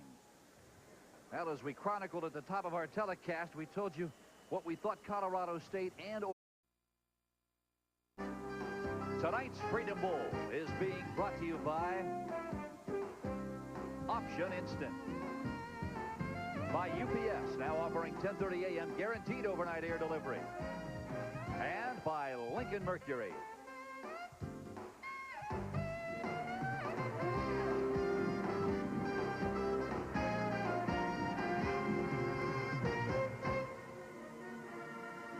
There is our halftime score. The Ducks of Oregon on top of the Colorado State Rams, 17-14. Well, as we chronicled at the top of our telecast, we told you what we thought Colorado State and Oregon would have to do to win the ballgame. Let's take a look again now at those forward musts, Greg. You were right on. You said Colorado State had to run the ball. And they have. They've run the ball well. Pressure the quarterback. They really haven't done that at all tonight. That's why Musgrave has been able to sit in the pocket and do some good things with the ball. Continue to create turnovers. Well, let's flip this thing, and we'll come out and we'll see how they've done. They've had 116 yards rushing, 2 touchdowns, so they've been successful there. No quarterback sacks and only 4 hurries. That's not going to cut it if they want to win this game. They have forced 1 turnover, and that did lead to some points for them. On the other side of the field, Oregon, they had to stop the run, and they really haven't done that. Limit the big plays and no turnovers. As we go on to see how they have fared in that category, you can see that they really have not stopped the run that well tonight. I mean, Colorado State has had 116 rushing yards. They have been effective, though. They've only allowed 1 play over 20 yards. That is a positive. But they did have the turnover that obviously led to the touchdown for Colorado State. Now you are looking down from the airship Columbia. The Goodyear blimp is in attendance tonight. It's piloted by Joel Chamberlain. And I wonder if Captain Chamberlain filed a flight plan that read something like circle Anaheim Stadium at 1,500 feet some 200 times. Wow, what a gorgeous shot of the moon. Oh, is that beautiful. I didn't know the blimp could get that close to it. That's really neat. Looks like a big old metropolitan city sitting up there on the moon. Think they're watching our ball game? The crater, I think it was Copernicus and Tycho, if I remember my astronomy from my days at Ohio University. Well, maybe you do. I know I don't. Well, a beautiful night here in Southern California. We had expected inclement weather tonight, as we had heard virtually all yesterday, last night, and this morning, that high winds, extremely cold temperatures, and maybe a threat of cold rain tonight. But I'll tell you, other than a rather cool evening, the moon is out, the blimp is up, we've got a 17-14 game. What else could you ask for? If you're old Bruce, you could ask for about 3 more points to at least tie this thing up. But it's a super ball game. I think he has to be pleased with the first half. He's going to want to put some more pressure on Musgrave. And if you're on the other side of the ball, Oregon, they're going to come out and they're going to try to somehow slow down that running game. Because one thing that has kept Colorado State in this game for sure is that they've held on to the football by running it and somewhat keeping it away from Bill Musgrave. Mike Jimenez, I'm wondering if he'll start out here in the second half. That's a good question. When you look at the 2 quarterbacks for Colorado State, we have seen them both tonight. Colorado State 4 of 9 between Jimenez and Verdugo for 40 yards. No touchdowns, no interceptions. Musgrave, it's just a typical night for Bill. 13 of 20, 163 yards and a pair of TD pitches. And what's interesting is that Steve Zadow, the coordinator at Colorado State, said he wanted to stop the run and force the pass. Well, that's been effective for Colorado State in terms of stopping the run, but they really haven't shut down the passing game because of the lack of pressure on the quarterback. We are ready to go. To boot it away, it is Pete Ransow of Colorado State. And back deep, Mike McClellan and Howard Blackwell, number 34. He's a freshman out of Valencia, California. Who's it going to be? Blackwell fumbles the football. He picks it up. He's across the 27 and down at the 29.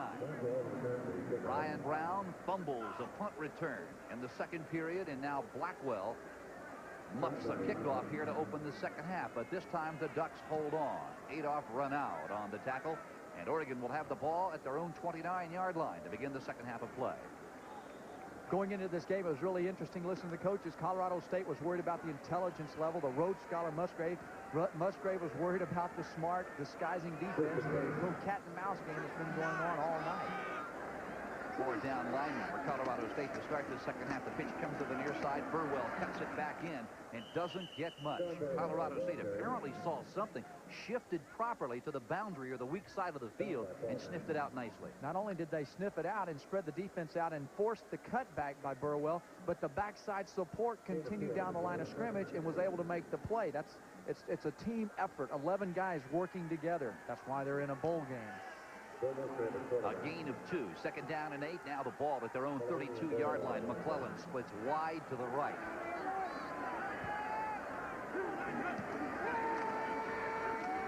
Play action. Musgrave.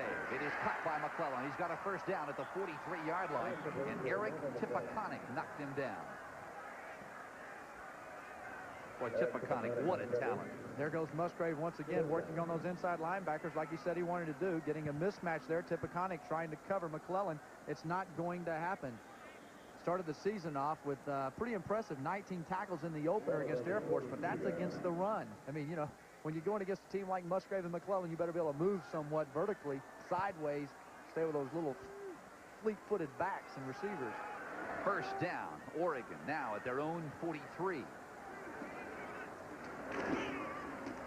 That's Burwell. He is out across the 47, tackled at the 48 by Andy Byrne. As I mentioned early in the first period, Byrne is playing with a metal plate in his right forearm. He shattered that arm earlier this year. The vision of Burwell, he sees it's clogged up there. Tipaconic forces him outside. He gets up in the seam, and they were worried about Burwell, or concerned about Burwell. He had the serious back injury that forced him out of the last ball game in the season against Oregon State, and they were wondering if he would come back and be a hard runner and if he'd recovered, and it looks like that he's sticking it up in there pretty good right now. That Burwell went out in the 1st quarter against Oregon State in a game which he only needed 65 yards to reach that 1,000-yard plateau, and he came out with only 15 yards and didn't get it. There's Vince Ferry at the tight end in motion. Flags fly as the ball is snapped. I think it's going to be a delay of game. I'm not sure, but I think the 25-second clock expired, Craig. It had, and Musgrave was... So instead of being 2nd down and 3, you march it back 5, you go 2nd and 8, and that's not very good. And he's trying to audibilize at the line of scrimmage. Musgrave just a second off. He didn't have enough time to get it all out of his mouth. And that's once again that defense giving him problems. They really do a nice job of disguising blitzes and coverages and confusing the quarterback. But yet Musgrave is a smart guy and almost had him out of the play that was not going to work. Near side, Burwell. Trying student body left, and he won't get much. The 1st guy to break through was Paul Hanks. And then Eric Schaller and Kevin Lynch combined on the kill. Boy, Schaller, his shoulder's not hurting too much there. Once again, the toss sweep. We talked earlier about how you would think that Burwell and the Ducks would want to get outside with his speed and get away from that inside pursuit. But, hey, they're doing a good job on Colorado State of pursuing from the backside and cutting off the cutback block. Boy, Schaller this year led the Rams 12 tackles for losses totaling some 60 yards. Now on 3rd and 7 from the 45. Musgrave to go up top. Short drop. There it goes. It is in and out of the arms of Juan Shedrake as Musgrave is decked by Paul Hanks. Musgrave, the one knock on him, or not knock on him, I was going to say is that he's injury prone. He's not. He's not a big guy up top. He's strong and sound on his legs. And when you talk to Mike Bellotti, their offensive coordinator, they say that he'll play on Sundays. He's got a chance to play in the NFL, but he needs to put some strength in his upper body. Here's Tommy Thompson, true freshman out of Lompoc, California. He had a punt this year of some 65 yards. He's a freshman. End over end, it is taken at the 20-yard line. Billy Gonzalez, not a lot. Out near the 31, where the Ducks play a little smash ball with Nalu Kelamini, their fullback, a 35-yard punt and a 12-yard return. Now that stops the clock with 11:50 to play as you look at the ball come loose, and it bounces right back up into the arms of Gonzalez.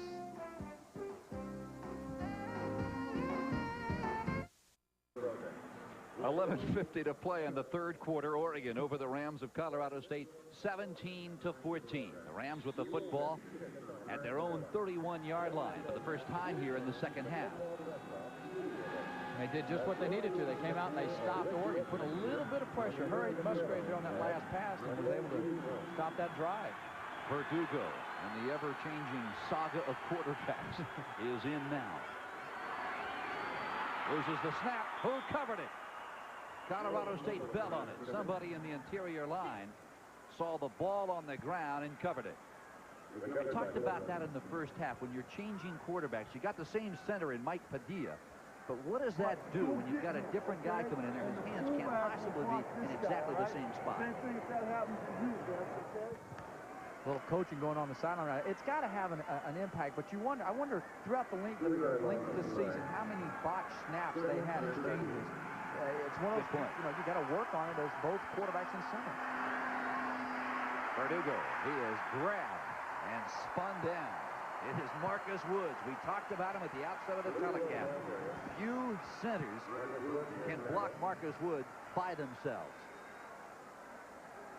A big man, Marcus Woods, stuffs it up there, and when you want to run up the middle and out of a 3-4 defense, you must block the nose tackle. You've got to control him. That's where those backs are going to be reading. They're going to look to the ends, but if that nose tackle is over pursuing, it's going to give him the cutback. You've got to at least control that nose man.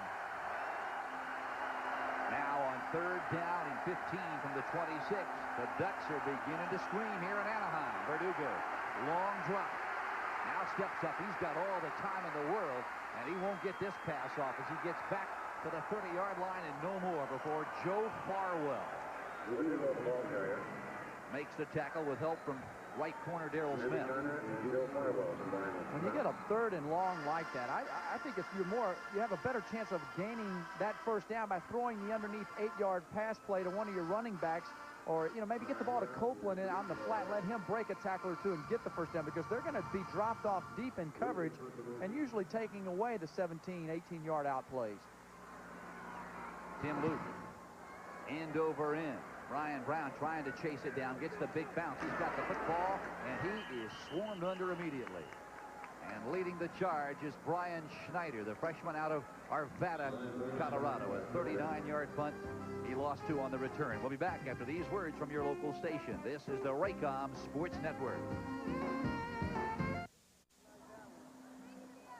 9:45 remaining in the 3rd quarter. Oregon over Colorado State 17-14. And don't you know, Bill Musgrave would certainly breathe a lot easier if he could add to that 3-point margin. Well, we talked about lack of pressure on him. He's 13 of 22, 173 yards and a couple of touchdowns. First down at the 31-yard line for Oregon. The Rams showing blitz. They've got 4 down linemen. Long snap count for Musgrave. They're changing the play. Short drop, Musgrave on the slant. Well, he was expecting McClellan to go to the outside, and he never got there. Didn't get the audible. A lot of times you'll have a split or a flanker to that right side that'll relay the audible out to McClellan, and he didn't have that. He was split wide to the right side of the field, and man-to-man coverage, he probably wanted to have a little fade pattern from him. That's what he threw.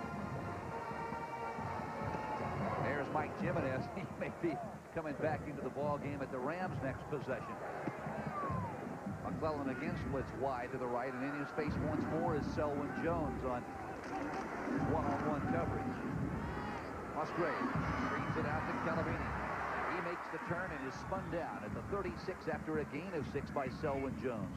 Well, what a year Jones has had. Number 2, he's the left corner for Colorado State. 15 career interceptions for the Rams. That's tops in Colorado State history. He's only a junior out of Missouri City, Texas. That's just southwest of Houston. That's down there in your neck of the woods. Not far at all. 25 minutes from where I grew up. There's Selwyn Jones right there. Look at those interceptions. 15 of them. Musgrave. There's that timing pattern. Uh-oh. McClellan all tied up. Calamini was out there, and a flag is down. In fact, there's a couple of flags down on the far sideline. Once he gets back, you've got man-to-man coverage over on the right side. He throws it up, and it's just, this is where Colorado State misses Harlan Carroll, number 6. They lost him 2 days ago to mono. He was the guy that would be in there right now, and instead, they're having to go with some players that don't have the talent or experience of Harlan Carroll. That is Craig Gersel. Let's listen. Interference, defense, automatic first down. Yeah, that's going against Craig Gersel. Oregon lost Peter Brantley, their all-conference outside linebacker, as well that Colorado State loses Harlan Carroll, a guy that really plays a lot and has done well for the Rams. And it's a swap off of somewhat. Kind of evens it out. Now let's listen to the call. The penalty will be enforced from the spot of the foul. So it's a first down for Oregon. Colorado State scored first. Oregon came back on their first possession, tied it, and then the Ducks kicked a 23-yard field goal to make it 10-7. Colorado State came back after a fumbled punt by Brian Brown and took it in 5 plays later. And then Musgrave threw his second touchdown pass of the first half. And that's where we stand at 17-14 Ducks. McClellan is in motion. The give. It is Burwell. Loses the football, and the Rams have picked it up. How in the world did Burwell lose the ball? Wow, the OT counter, offside guard and tackle pull around, open up a huge hole. We'll see an end zone view of this thing coming up here. They slides to the left side, that guard and tackle come around, kick out, excellent job getting up inside. Watch him dance though. He tries to move and switch the ball in his hands. He loses it. I mean, it was so much running room for him. He just got brain lock, as you'll call it in the film room. And it just, it was like a chicken running around out there with his head cut off there for a while. He didn't know where to go. He drops the football, and that's your second turnover for Colorado State and gives them field position. Once again, that's 2 possessions now that they have not been able to do anything with here in the second half. Sylvester Mabry made the recovery. The Rams will have the football. There's an injured player on the field. He is an Oregon Duck. We are unable to get his number. As Sean Burwell advances in his career, as he's a freshman, and he'll think about that throughout the offseason. They're telling him to shake it off. Don't worry about it. Rich Brooks there. But it's something that he'll learn, that when he gets in that secondary, boom, you run through people. Don't dance around them. Run around them. Now the clock is stopped with 8:44 to play here in the third period. Oregon still leading the Rams of Colorado State 17-14. Now you are looking at Todd Ka'anapu, the senior left tackle out of Campbell, California, just outside San Jose. He was taken down on that last play, and he was helped off the playing field. Looking at that right knee. And earlier in the ball game, Craig, their starting left guard went out. Pretty strong positions over there, too. That left guard, left tackle. They like to go behind those 2 people. And Sania looking at his buddy there, seeing how bad it is. And doctors trying to determine how much damage has been done. So the Rams, they have yet to move the football here in the second half. Mike Jimenez, he is looking deep. And it is intercepted by Eric Castle.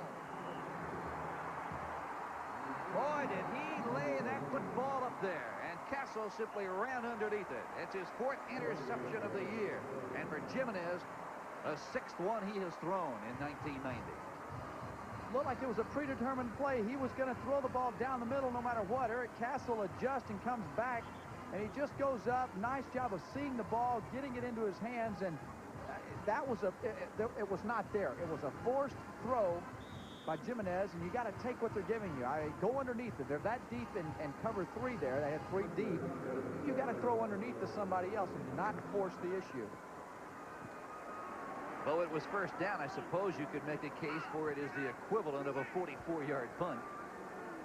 The Ducks have the ball at their own 12-yard line, 1st and 10. There's the double pump. Burwell, he misses the football. He had it, and you can bet that he saw Robert Stratman flying towards him. He felt the footsteps. Nice pass, good fake. You had him going up and out into the flat. Burwell did a nice job of selling that outside linebacker and losing him, and then Stratman comes over and it just intimidates him right there. He may not be a good cover man, but he's a good hitter. You got to make those kind of catches. Burwell, they've wanted to get the ball to him, and it's different. There's a big difference between catching a ball underneath in a hook up in a zone as there is running down the field sprinting. That's a big difference. It takes time to learn how as a receiver to watch the ball in. 2nd down and 10. Play action. Musgrave, first sack of the night. And the man who rocked him was Robert Chirico. Boy, Chirico, he's a senior left tackle out of Aurora. They are going to miss him a bunch. They'll miss all three of those senior defensive linemen. Chirico just does a great job of coming off and staying after. He comes off that block and knows he's got to get in the backfield in a hurry because it's a matter of split seconds before Musgrave would have gotten that pass off. Chirico, he played a big part in Colorado State's 17-8 win over Wyoming. At the time, the Cowboys were 9-0. He sacked Wyoming's quarterback in the end zone for a safety. Now it is third down and 20 from their own 2. Look out, fumbled the football, and we have got a safety. The Rams pick up a quick 2.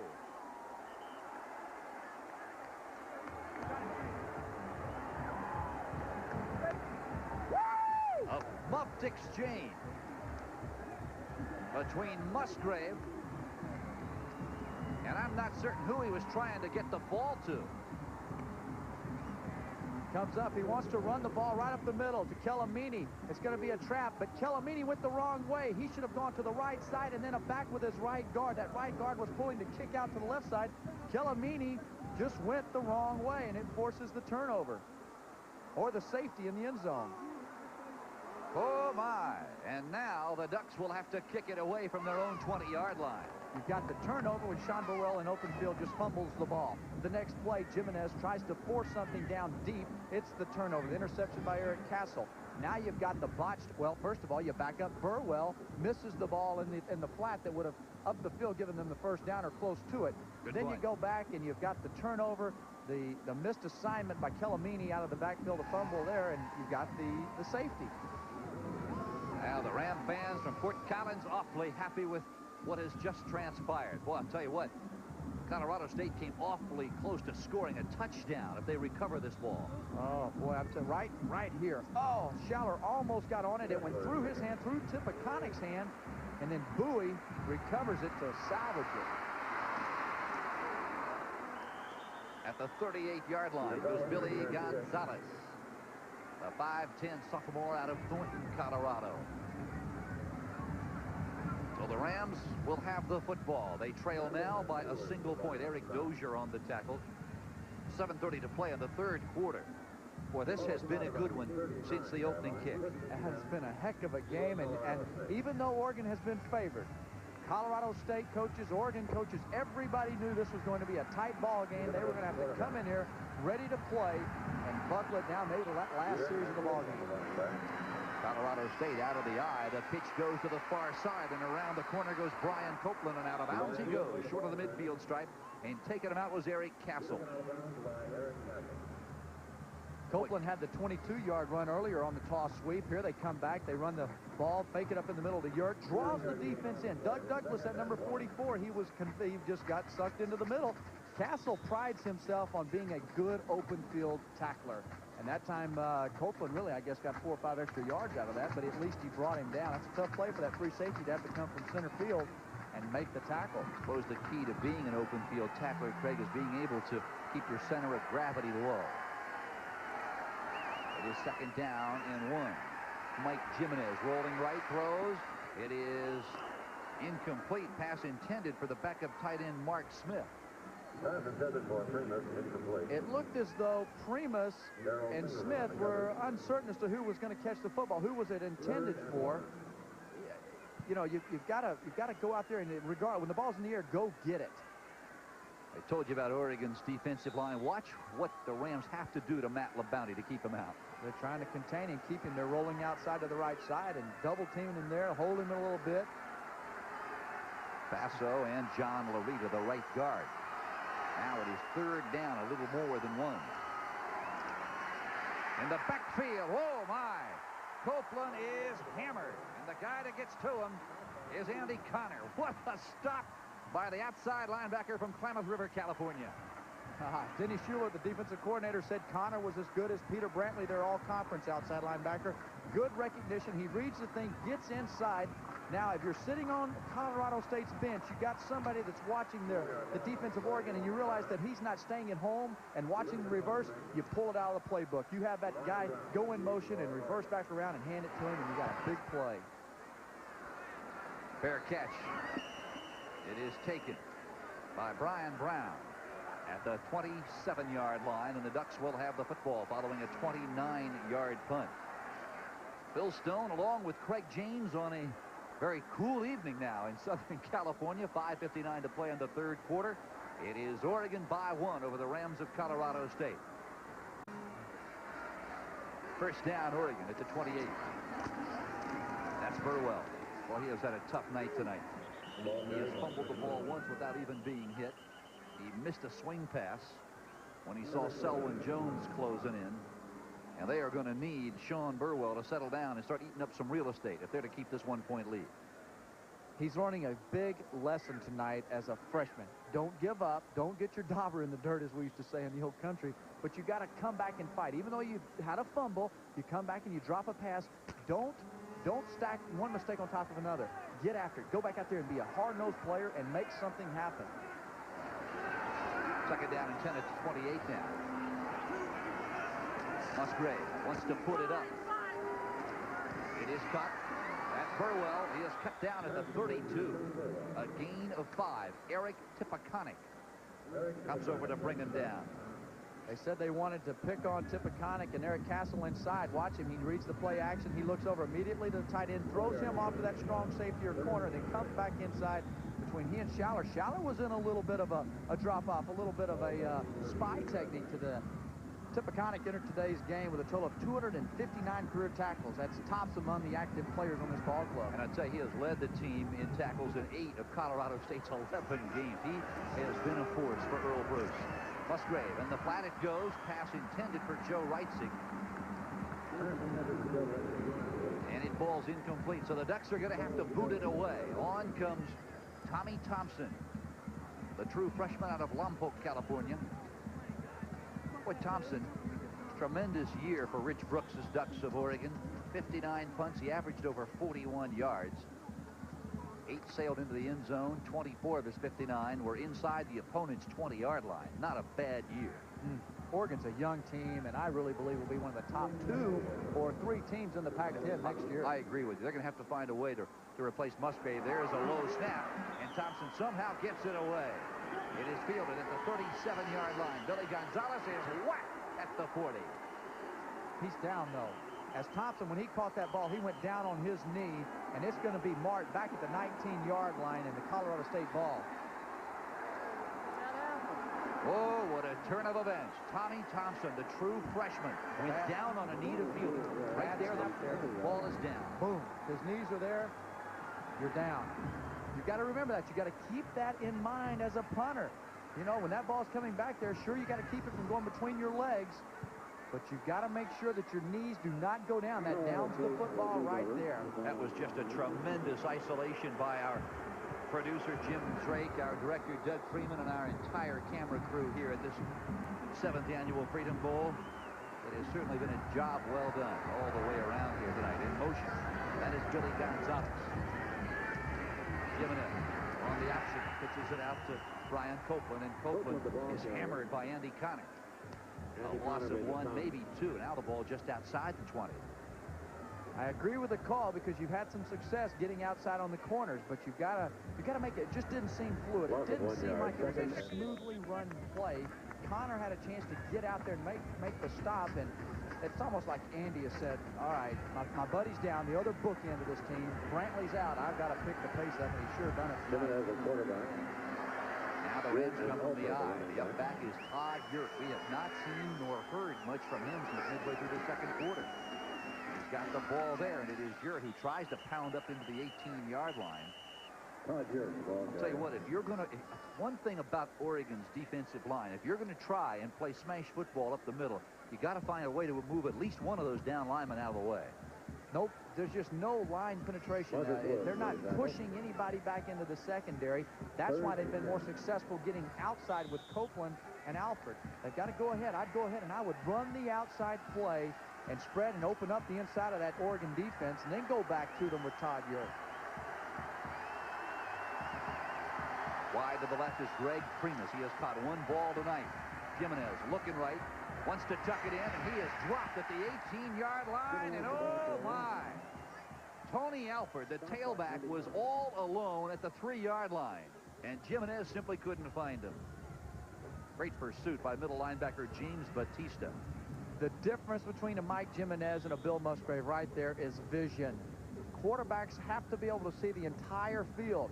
You know, it's going to, at least he didn't make a mistake and try to force something that wasn't there. That's a plus for him. Tuck it and keep the ball and give your team a chance at the field goal to go ahead. But you got to be able to see everything. You got to notice what's going on out there. And they got a little confusion down here. They're going to have to call timeout. And in a close ball game, that could hurt you.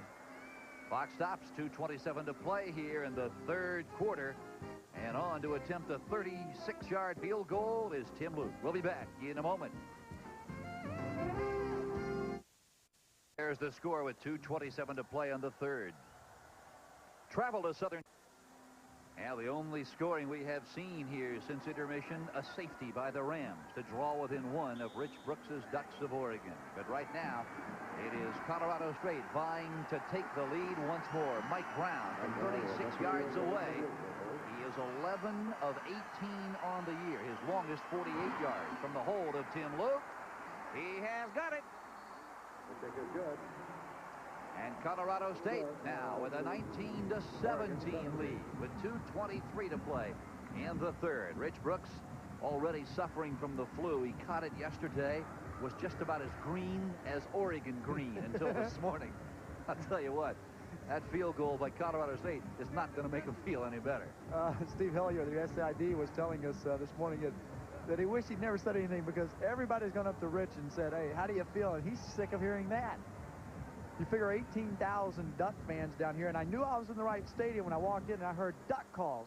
I felt, you know, Duck season's open still in Texas at least, and I felt like I needed my boat around me, my decoys. Well, that field goal by Colorado State that gave them the lead once again was the result of this mistake by high school freshman Tommy Thompson. He went down on a knee to field that bad snap, and when he went down, his knee touched. Ball is down in college ball, unlike NFL football. But now here is Oregon's possessions in the second half, Craig. Starting at their own 30, 31, 12, and 27. Not really much. Oregon is the miscues, the fumble, the safety, the down of the knee. You know, looking at that snap there, that botched snap, you almost wonder if he had control of the football while that knee was down on the ground.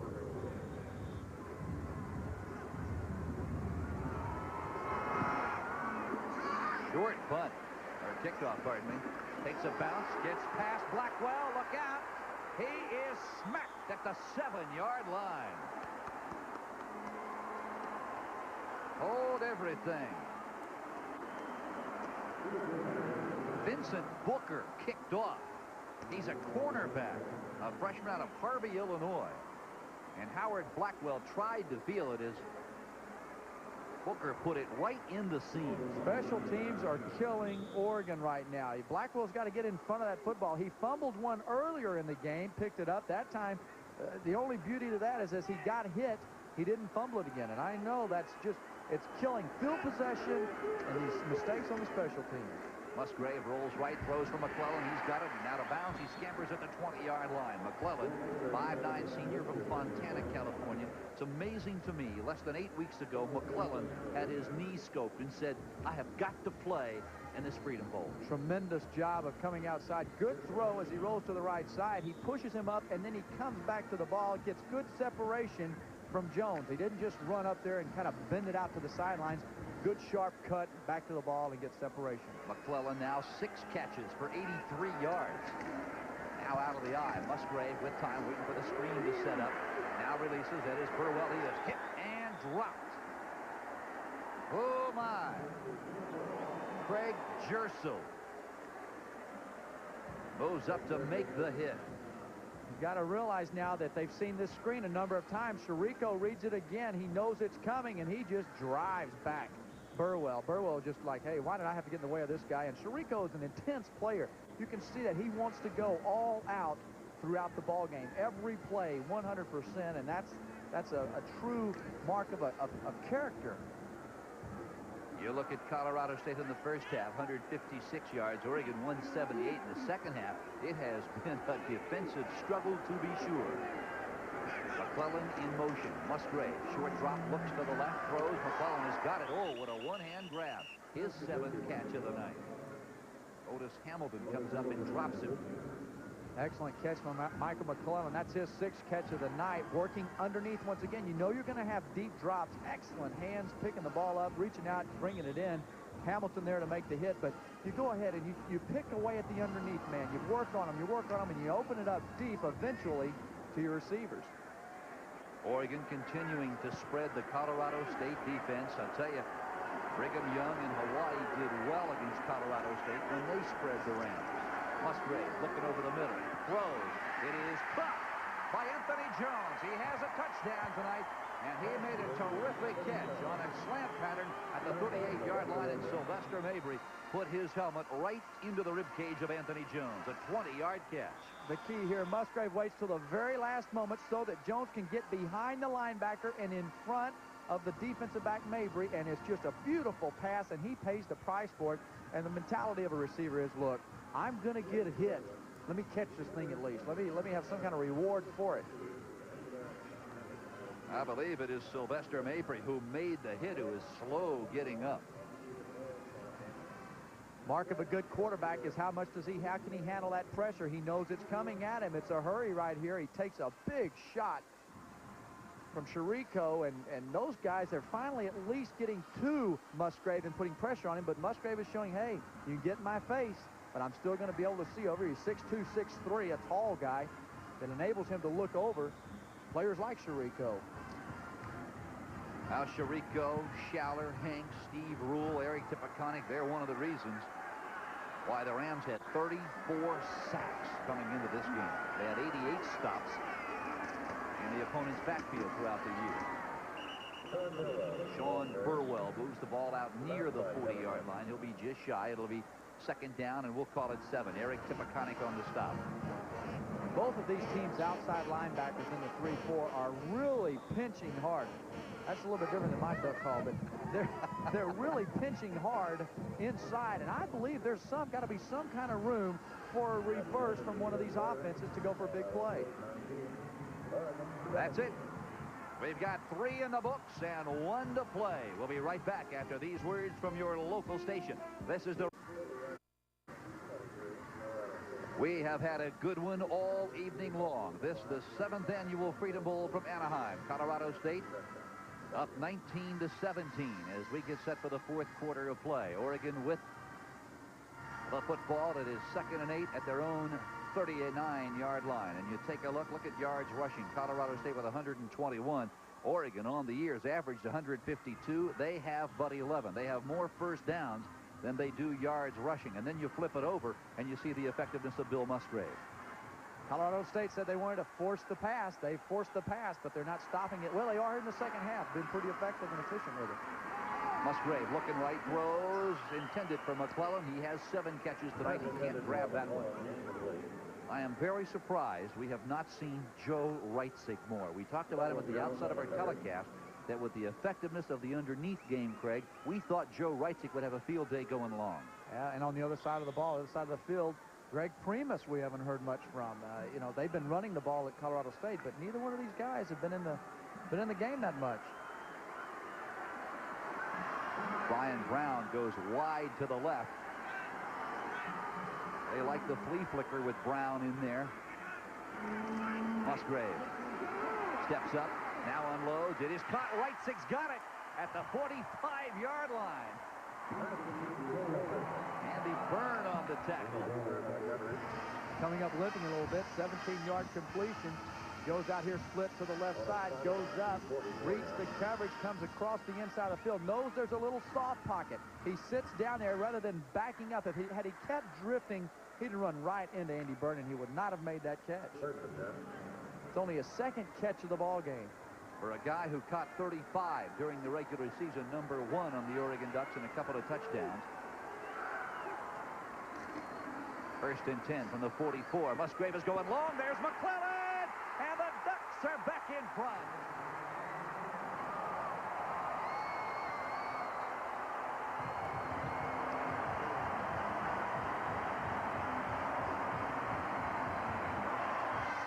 Michael McClellan with his 7th catch, and his 7th one is a big one for a touchdown. Good job protection, gives him plenty of time. Blown coverage had to have been, because Otis Hamilton, there's no way he's going to be able to cover Michael McClellan. You think Musgrave enjoys that? Yes, and he is a quiet guy. But he's a fierce competitor, and as Mike Bellotti, the offensive coordinator, said, he is the glue that held this team and organization together. For Bill Musgrave tonight, Craig, his 3rd touchdown pass. I'll tell you, John Elway had 77 touchdown passes. Musgrave now has 60. Oregon State's Eric Wilhelm, number 1 in passing yardage. He only had 52 touchdowns. Rodney Peete had 54 for Southern Cal. Plunkett had 53. So that tells you something about how important Bill Musgrave has been, not only to the Ducks of Oregon, but to this Pac-10 conference. A lot of recognition, and just shows the depth and the quality throughout the teams and the schools in this conference. Oregon is going for 2. Musgrave looking right. Now looking back to the left side. Burwell's wide open. Musgrave sees him, and he's got it. Whoa! Sean Burwell was all alone.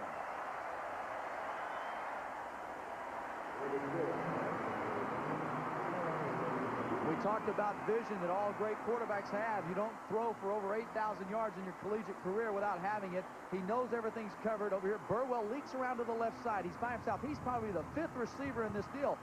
He buys himself enough time to find Burwell in the end zone, and Sean does a nice job of watching it in. I mean, he's caught the touchdown pass in the flat, and he gets the 2-point attempt here to put them up 25-19. So the clock is stopped with 14:24 to remain in this one. The 1990 Freedom Bowl. Oh, it has been a good one. There is Michael McClellan. Boy, what a night he has had. Yes, indeed, young man. You have had a career tonight. 8 catches.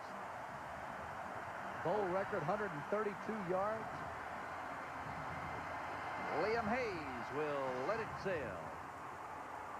Here is Cliff Branch's nephew, Tony Branch, at the 4-yard line. Gets to the outside and is dropped at the 24-yard line.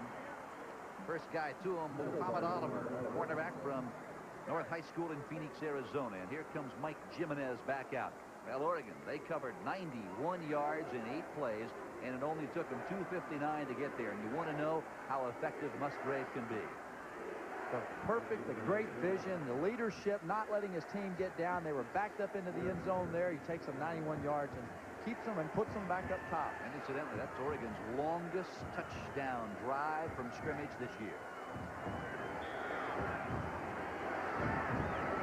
From the 25, it is 1st and 10, Colorado State.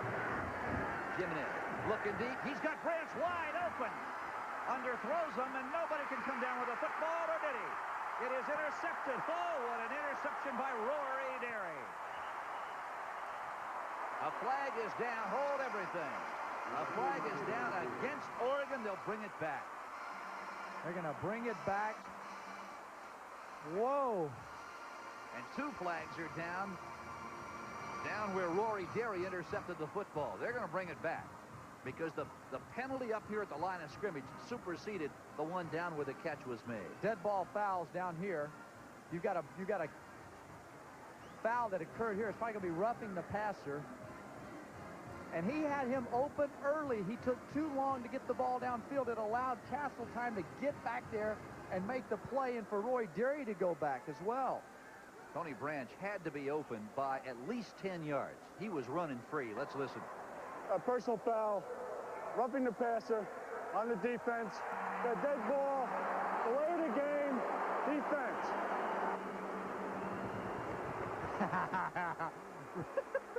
That's the first smile Rich Brooks has had in 3 or 4 days. You march 5 yards off there in terms of the dead ball. It's a big penalty. Not only do you negate the turnover, you go on the personal foul. He is so far behind him. Tony Branch is so far behind Castle that it gave everybody enough time to come back and converge on the football and for Derry to come up with it. Rory Derry, I talked about him earlier in the telecast. He is such an emotional player. Here's a late hit on Jimenez right here, roughing the passer. Late hit. Jeff Cummins hits him from behind. They marked that 15 yards off. They just marked another 5 yards off. because of the dead ball foul, which makes it is going to make it a first down and 5. Well, there's an example of a Ram dodging a big hunter. Ooh, and big bullets. Whew. Oh my, it's now first down and 5 instead of Oregon with the football. There goes Tony Alford running it up behind John Larita and Jason Basso. Late in the second quarter, Todd Yurt, the fullback, had a big run, 17, 18 yards right up the middle of the field, and they did a nice job of blocking in the first half. Right now, Oregon is reading better. Maybe they're more alert. Maybe they're really sticking folks up there and stopping the run. That's why Branch was so open on that last pass that was attempted that was intercepted.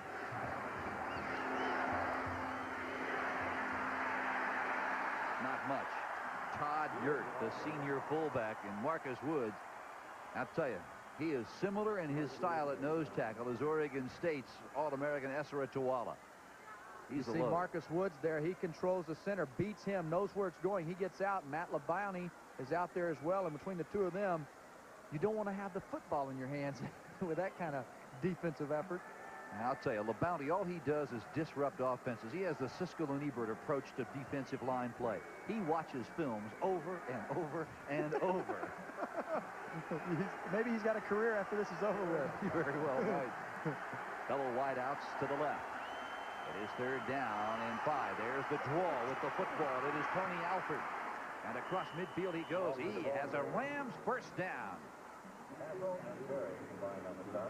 Second and third effort there got Alford the first down, and good job. It just doesn't seem like that he's got that explosion to get out there and that foot speed to really get there, because the hole was there for him. Now, Colorado State football fans, Craig James, I think have an awful lot to look forward to in 1991. They've got Hughes Stadium, a beautiful natural grass facility right there at the base of the Rockies. Interestingly enough, they drew over 160,000 fans for their 6-game home schedule, and they won all 6 home games. There's Jimenez looking to the near side. It is cut. It is cut. Greg Primus is going to go.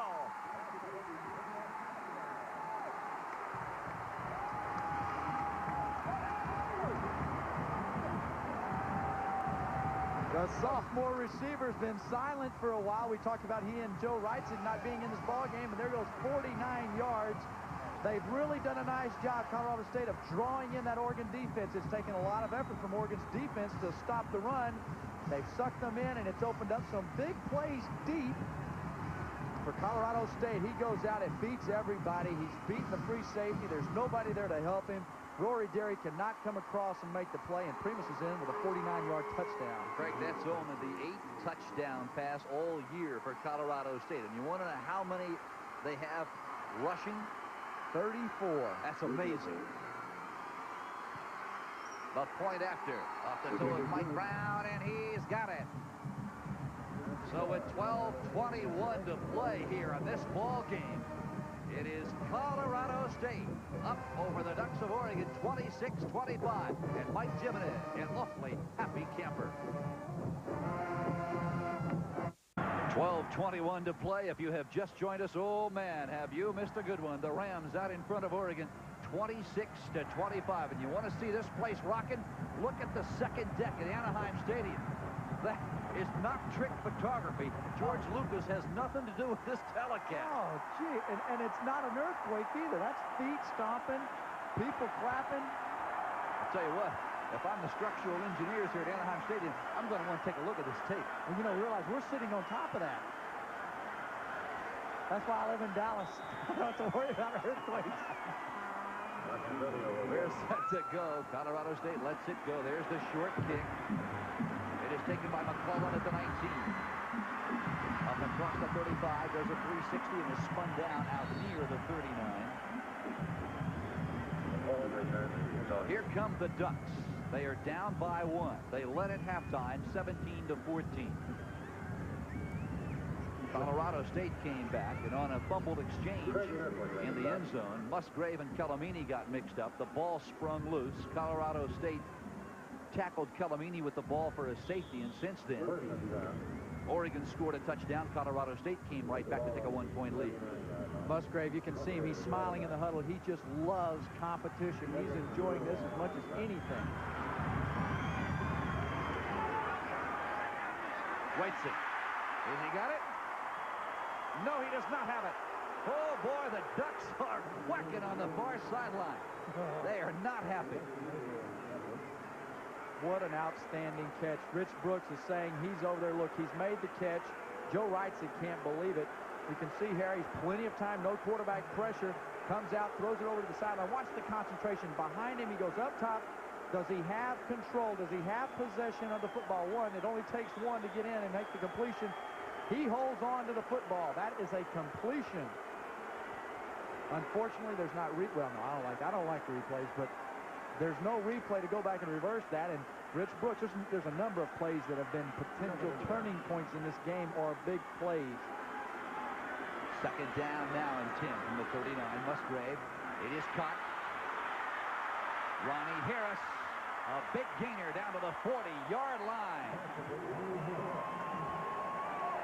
A pickup of 20. Second catch for Harris tonight. He only had 6 all year. That's the second time he's had a big run on the inside screen coming to him. He gets up the field. Ronnie's got good speed. Gets up north and south. Doesn't do a lot of dancing around. And Andy Byrne makes a nice tackle. 21-yard gain for him. From the 40-yard line as the Rams will try and find a way to slow down the big train. Bill Musgrave.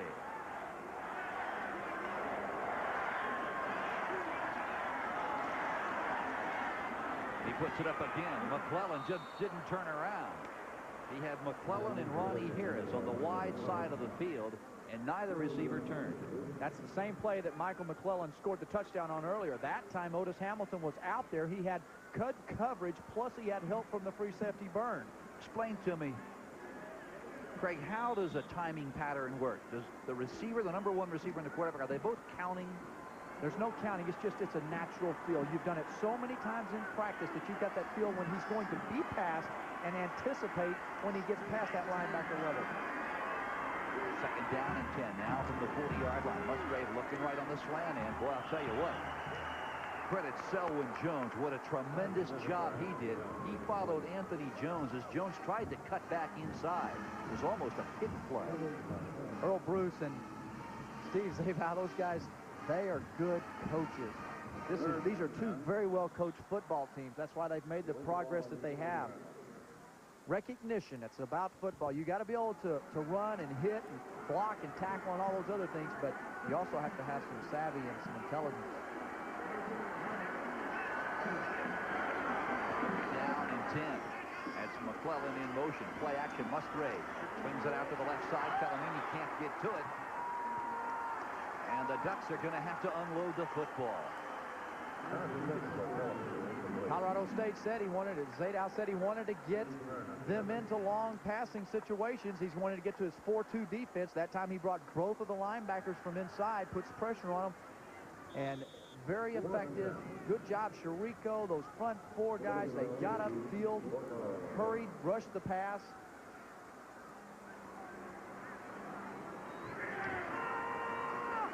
Billy Gonzalez is back deep for Colorado State as Tommy Thompson gets set to let this one go. They want to put this one right up the chute, and he doesn't.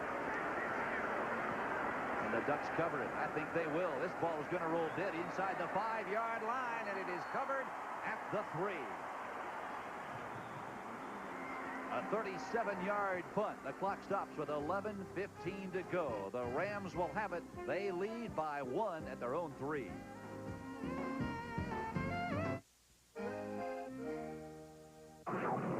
The V8 power. Now let's check our Mylanta storyline. Thus far here through 3+ quarters of play, Colorado State, a total of 89 yards passing, but 49 came on the touchdown play from Jimenez to Primus. No first downs in the third quarter, yet they lead this ball game 26-25. And you look at Oregon, the side there, these guys, they've averaged only 3 penalties a game, yet tonight they have 8 penalties. That's really hurting them. And no rushing game. That's putting pressure on that offensive line. They've got to do a lot of extra work to protect Musgrave, but they're doing a pretty good job of it. Oregon averaged over 150 yards on the ground this year. They had 15 yards in the first 30 minutes of play and -4 in the second half. Colorado State trying to play a little smash ball off left tackle. this should be an area that Colorado State can get the ball out of because they are good at running the football. And but I'm telling you what I do here, and look for it to come. I run the play-action pass. I put those three backs in that T formation. I fake it up in there to Todd Yurt or Alford, and I throw it downfield to Primus. You got a chance at a big play. Of course, you forget one thing. Earl Bruce has a Big Ten background. Yeah. They love to pound the football. There's the play action. Jimenez swings it out to the 8-yard line, tackled at the 11. Must have had a copy of that Colorado State playbook. Todd Yurt on the receiving end. Well, Bruce is smart enough to know that you got to take what defenses are giving you at times, and right now they're putting 8 men up there trying to stuff the run and expecting the run from Colorado State. So you got to run the play action. Throw it out in the flat, let one of those guys break a tackle, and it's a lot easier to throw it if it's given to you. Pitch and catch. Earl Bruce ranked 9th nationally among active coaches in winning percentage. 755 to be exact. Jimenez. He is smacked as he tries to run the action to the short side of the field, and James Batista, the junior out of Daly City, California, cuts him down. What a fake it up in there to Todd Yurt. He pulls it, but Batista comes through clean. That guard has got to get out and make the block on him. Fumbling the ball a little bit there. He's lucky he didn't turn the thing over as well. You're talking about big plays, and one time it's Colorado State, the next time it's Oregon. Now here's Tim Luke with a 40-plus yards per punt average here in 1990, and it is Brian Brown at his 46-yard line. Brown will field it at the Colorado State 42, off balance, and down he goes at the 41. Good coverage by the Rams. A 32-yard punt and a 2-yard return. Adolph Renaud on the coverage. So the Ducks will start at the Colorado State 41 with 9:14 to play. They are down by 1. Want to remind you basketball fans not to forget to catch all the great college basketball action this season on the Raycom Sports Network. Raycom brings you exciting regional coverage all season long of a bunch of great conferences, including the ACC, the Big Ten, the Metro, the Big 8, the Southwest, and the Pac-10. First down, Oregon at the 41. There's the play action. Musgrave looking right. Once McClellan has got him. McClellan, his 9th catch of the game, and he's scooched by one tackler and is down at the 26 by Andy Byrne.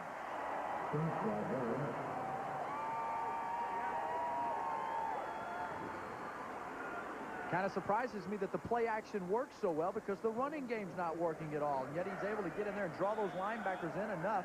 They still respect Sean Burwell, and they've got to respect him or he'll hit him for a big one in the running game. McClellan just having a field day out there. Just good job. He's feeling it.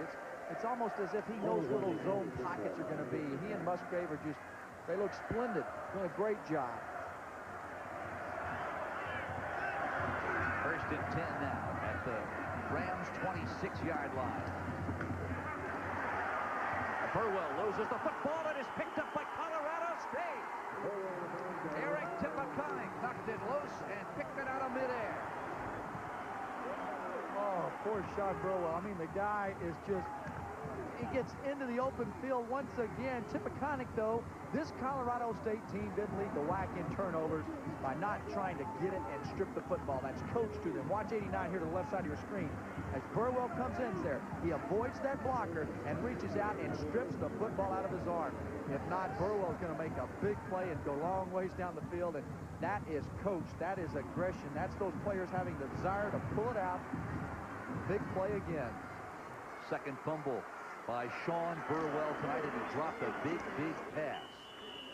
That is Tony Alford out near the 30-yard line, and you can bet Colorado State is going to try and run the football.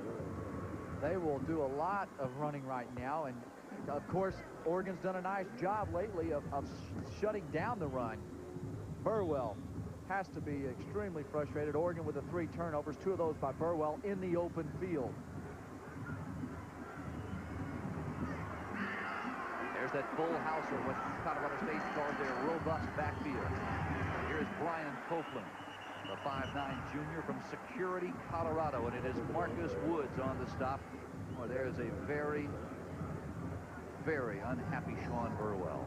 And we're talking about a player that was one of the top 5 in Pac-10 all-purpose yards this year with over 1,500 as a freshman. He's going to be a heck of a football player for a number of years to come. And keep in mind one thing, Burwell playing with a very sore back he sustained in the final game against Oregon State. Some thought he might not play tonight. 26-25, Colorado State. They have the football. Jimenez looking to the near side. It is cut. Mark Smith, the backup tight end. He's a redshirt freshman from Kokomo, Indiana. Oh, and they're shouting about the spot right here. They're saying that ball was up, and here comes another official in there that says no, his forward progress was up here. That's going to make it a pretty close look at the first down.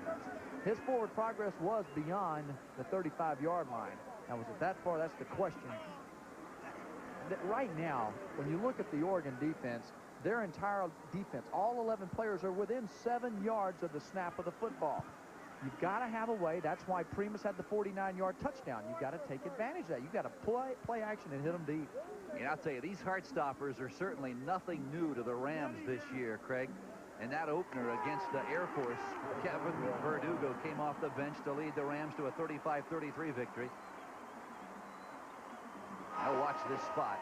They got the first down. Rolls over to his left side. He had Alford there in the men's side, and he also has the tight end. Now let's see where that forward progress was. He gets hit there. That looked like a pretty favorable spot. Now that's one of those spots, because you're over on the Colorado State bench, you get the call. Rams now out of the eye on 1st and 10 at their own 36. That is Copeland. And the clock continues to pound. 6:52, 6:51. Now you talk about these close games for the Rams. They were unbeaten, and 19th ranked Wyoming came to Fort Collins and Hughes Stadium with a 9-0 record and left on the short end of a 17-8 game. And then the Hawaii game, they came back after trailing, I think it was 21-3 in the fourth quarter. It was. And beat the Rainbows. Good football team. Rams know how to play in the fourth quarter.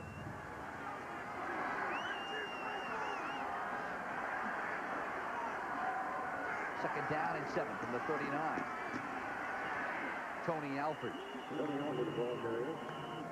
senior out of Colorado Springs, playing in his final game. Colorado State, as a ball carrier, when you get down late in the fourth quarter, you're trying to control the clock and not have a turnover. A lot of backs aren't used to that situation, and so they start protecting the football so much that they don't gain any yards. You're just, you might as well just say, hey, 3 plays on the knee and punt the thing. But Colorado State is so used to running the football, particularly late in the ball game, in situations like this, that they still move the pile. That time Alford had the pile. He moved it 3 yards. This is a big third down for Colorado State. Jimenez wants to put it up, swings it out to the far side. It is caught by Copeland, and he has the first down. Rory Deary, the strong safety, couldn't get to him in time. Colorado State smells the upset right now. The little screen flare pass over to the right side. Copeland, good slashing style runner. Once he gets up north and south, watch him go through people. That leg drive, hitting through. Don't let those defenders get to your legs. Keep them pumping and make them bounce off your shoulder pads.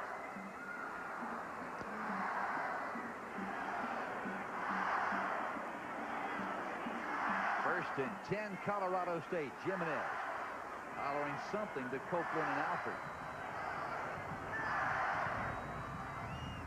That is Todd Yurt. Look out, he could go.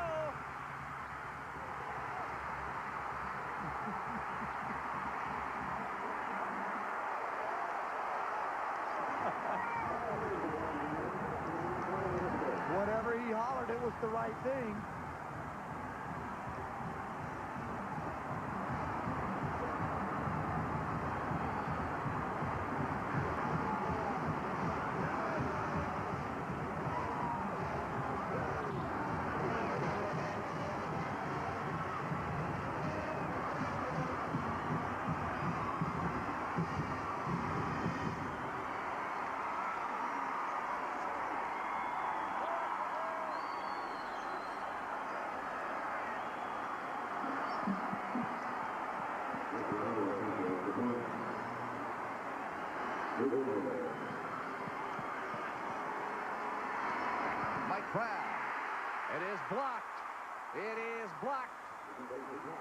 And that will keep this a 7-point ball game. Oregon just a touchdown behind with 4:59 to play. Here's the score with 4:59 to play. Colorado State has just taken a 32-25 lead.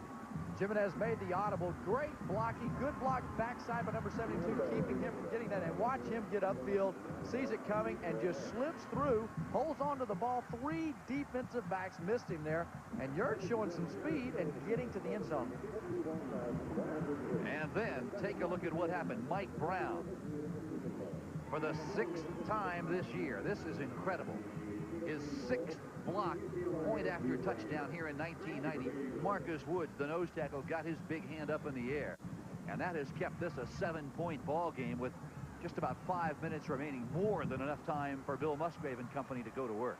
Colorado State, with that great rushing team that they are, they have drawn the defense in so much at Oregon that they're going to have a chance later on, if they need to come back and score, to throw the ball downfield. Now, Bill Musgrave is licking his chops over there because he knows he's got 5 minutes to go in this game.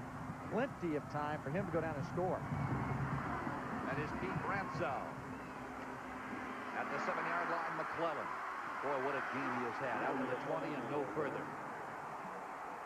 And leading the charge is Adolph Renaud. He has been in just about every special teams tackle tonight for Colorado State.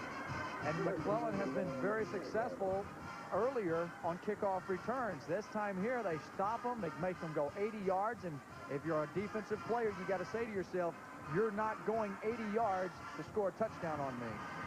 Paid attendance tonight, the 2nd largest paid attendance in the 7-year history of the Freedom Bowl, 51,103.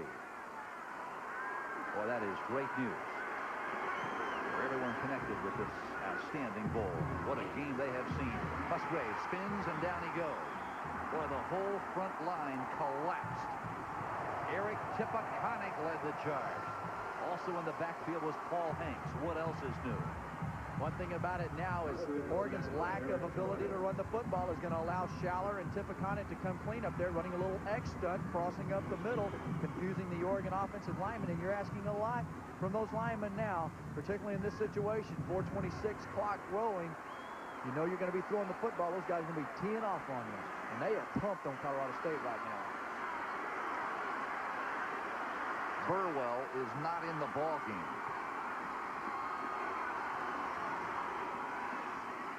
Double pumps once, sends it out to Reitzig. Reitzig tries to get around the corner, does so, and out of bounds he goes out near the 20-yard line.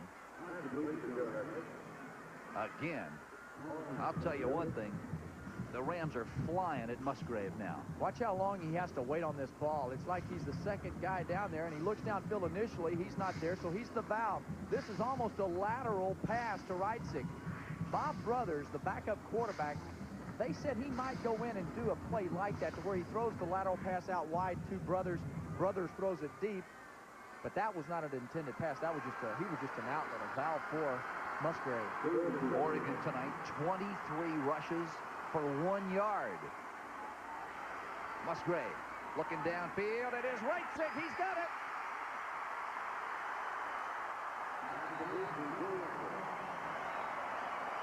A touch pass, if you have ever seen one. Good for 31 yards. Reitzig, he's been quiet so far. All of a sudden here, he's caught a couple balls in a row. Musgrave seeing the whole field, looks left, gets the free safety out of the way, gives it a chance for Reitzig to catch the ball, holds on to it as he gets hit by 3 guys. Joe goes up the field, takes his time. He reads that secondary, knows exactly where he's got to go, realizing there's that soft spot right there before he runs into Andy Byrne. Reitzig now 4 catches for 76 yards. 3:37 to play in the game. There is Burwell in motion. Musgrave. Burwell has got it. Sean is banged helmet to helmet at the 36. Andy Byrne stuck him pretty good. For Burwell, a gain of 16. Colorado State has decided to go to a 4-man line, anticipating the pass, 4-2 defense all the way, and Tippecanoe and those guys have got to get over there and cover up Burwell. He's seeing it. Good job of holding on the ball. You think he's not concentrating on holding on that football right now after 2 fumbles?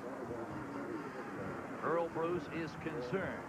His Rams are up by 7, and the Ducks are on the move. 1st and 10 at the Colorado State 36.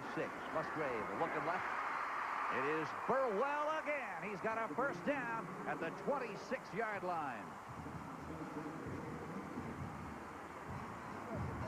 Setting a record there tonight in the Freedom Bowl. Having a heck of a game. He's on his way to that record. Right now, they are putting so much pressure on, trying to put pressure on Musgrave, that they are all single coverage in the secondary, man-to-man. And there's no way that he can come over and cover Burwell on that 4-yard flat pattern from the middle of the field. I'll tell you, Craig, athletes are at times like stars in the Milky Way. Some generate a blinding light, while others simply reflect that brilliance. In the scheme of things, Bill Musgrave is a quasar.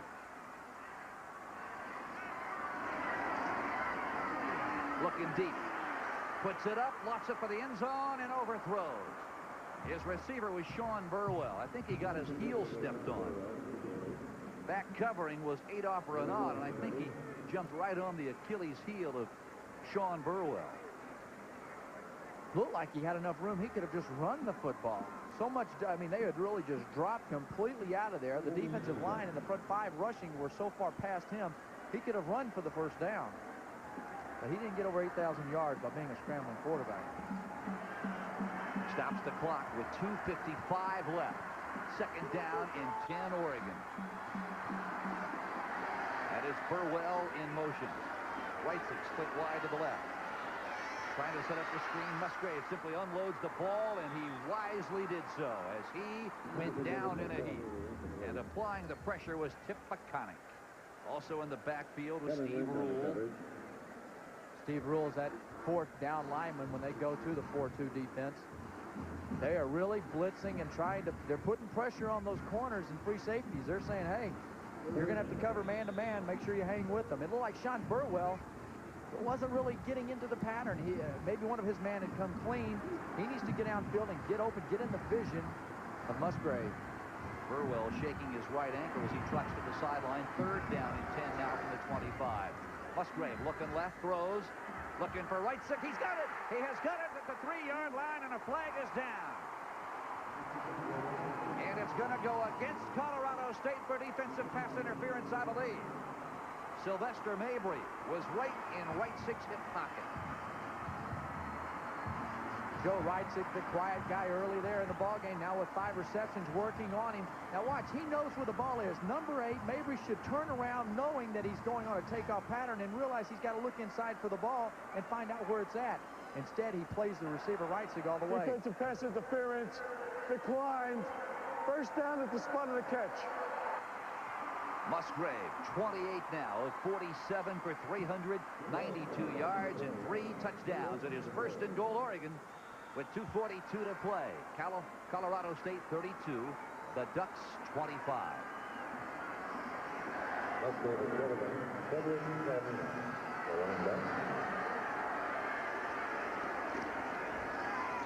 Shedrick straight ahead to the 3.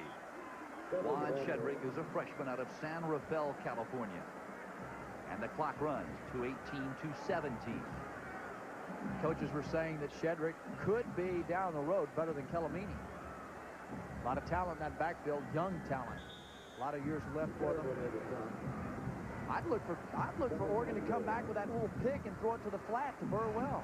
It worked well for them the first time. Now 2nd down and goal from the 3.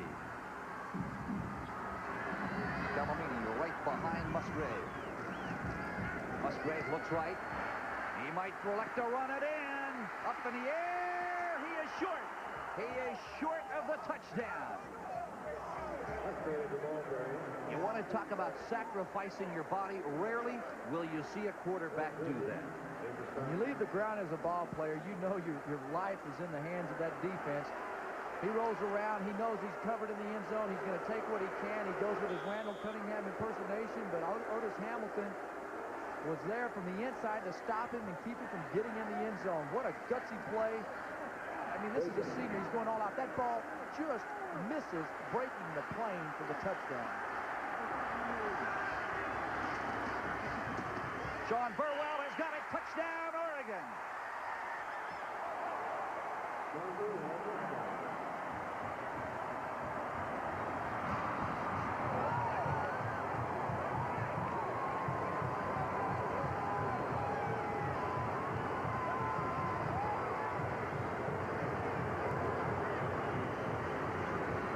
the night Sean Burwell has had, I suppose in some ways, Craig, it is poetic justice. I know it'll make his offseason a lot happier. The guy that probably fell out of school if he'd had to go out without scoring a touchdown after 2 fumbles. Good job, offensive lineman, pushing down Steve Rule there, blocking out on Tip Peconic and getting into the end zone. Excellent job. And they're going for the win.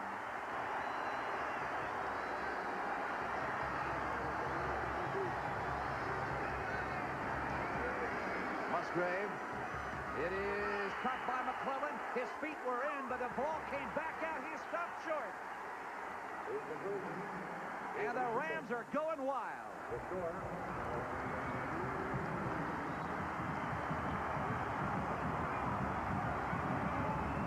Michael McClellan has to be aware of where he is on the football field. You know you have no other chance. Get your body into the end zone. Your coach, everybody is coached to get 1 yard deep into the end zone. His legs are in there, but the ball never went across the line of scrimmage. Unbelievable. 1 minute and 1 second to play. Colorado State is up by 1. We'll be back after these words from your local station. This is the Rake Up Sports Network.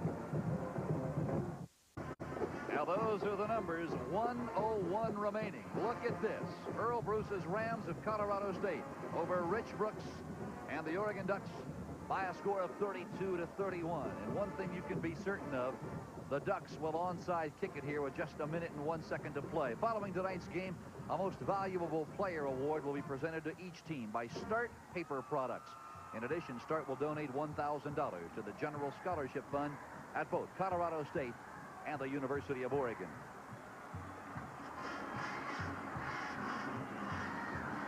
Now it is Liam Hayes to kick it away. The Rams have 9 players bunched up around the midfield stripe. And there it goes. Got to go 10 yards. It is covered by Colorado State, and the Rams will have the football, and they can almost certainly run out the last 1 minute.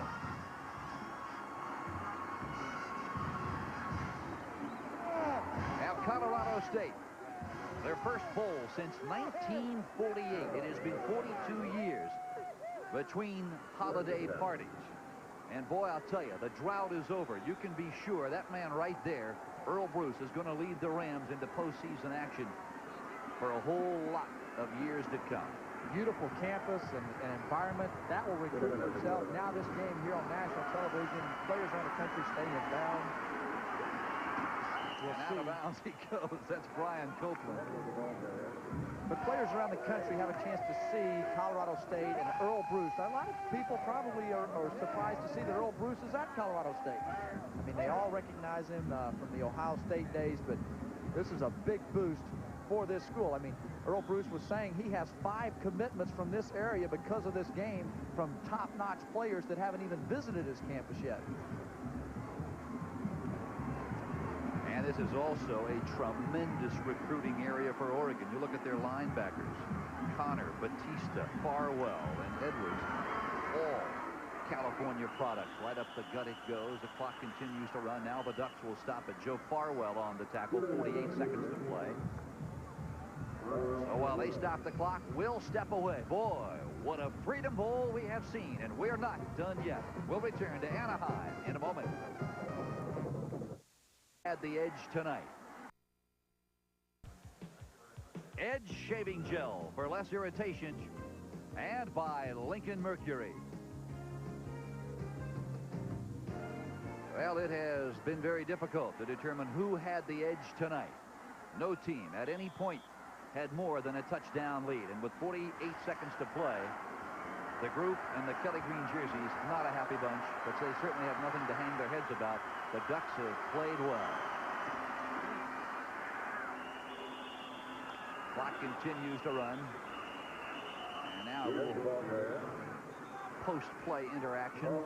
The Ducks and Rams visiting out near the 36-yard line. Oregon's obviously a frustrated team, but don't be surprised to see these folks move up the coast a little bit to play in the Rose Bowl next year, because they have a young, talented team. And if they can get this quarterback to come in and replace Musgrave, Brian Salisbury, his brother was Sean Salisbury, who played at USC, and supposedly Salisbury, Brian, is rated the #1 JC quarterback in the country. If he can come in and be effective, then Oregon will definitely be a contender in the Pac-10. Now we want to thank everyone associated with Raycom Sports tonight. Peter Rolfe, Johnny Tyus, the senior coordinating producer, our producer of tonight's game, Jim Zrake, and our director, Doug Freeman. It has been quite a ball game, and everyone connected with our telecast. It has been a tremendous evening here at the 7th Annual Freedom Bowl. Our statistician, Dennis Venetian, our spotters, Tom Good and Glenn Bosworth. Boy, what a night.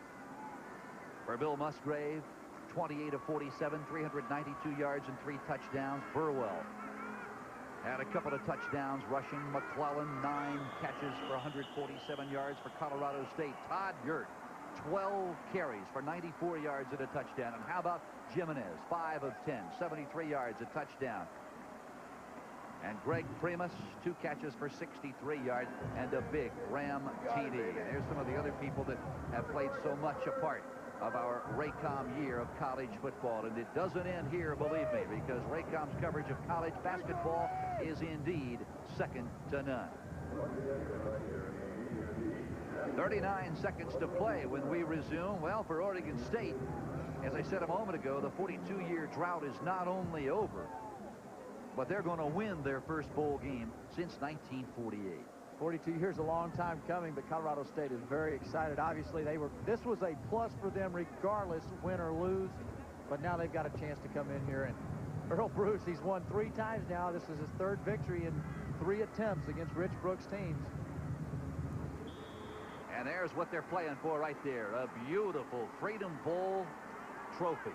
And that will do a lot of recruiting in itself when those kids walk into that campus door.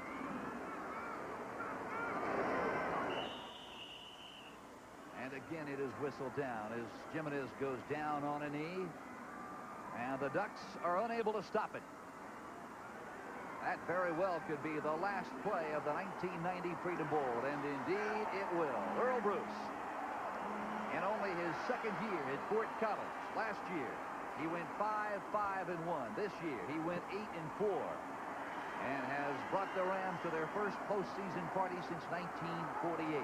And what a party it will be tonight as the Rams fly home to Fort Collins. While for the Ducks of Oregon, they certainly have nothing to be ashamed of. They're hooping it up in Ram country.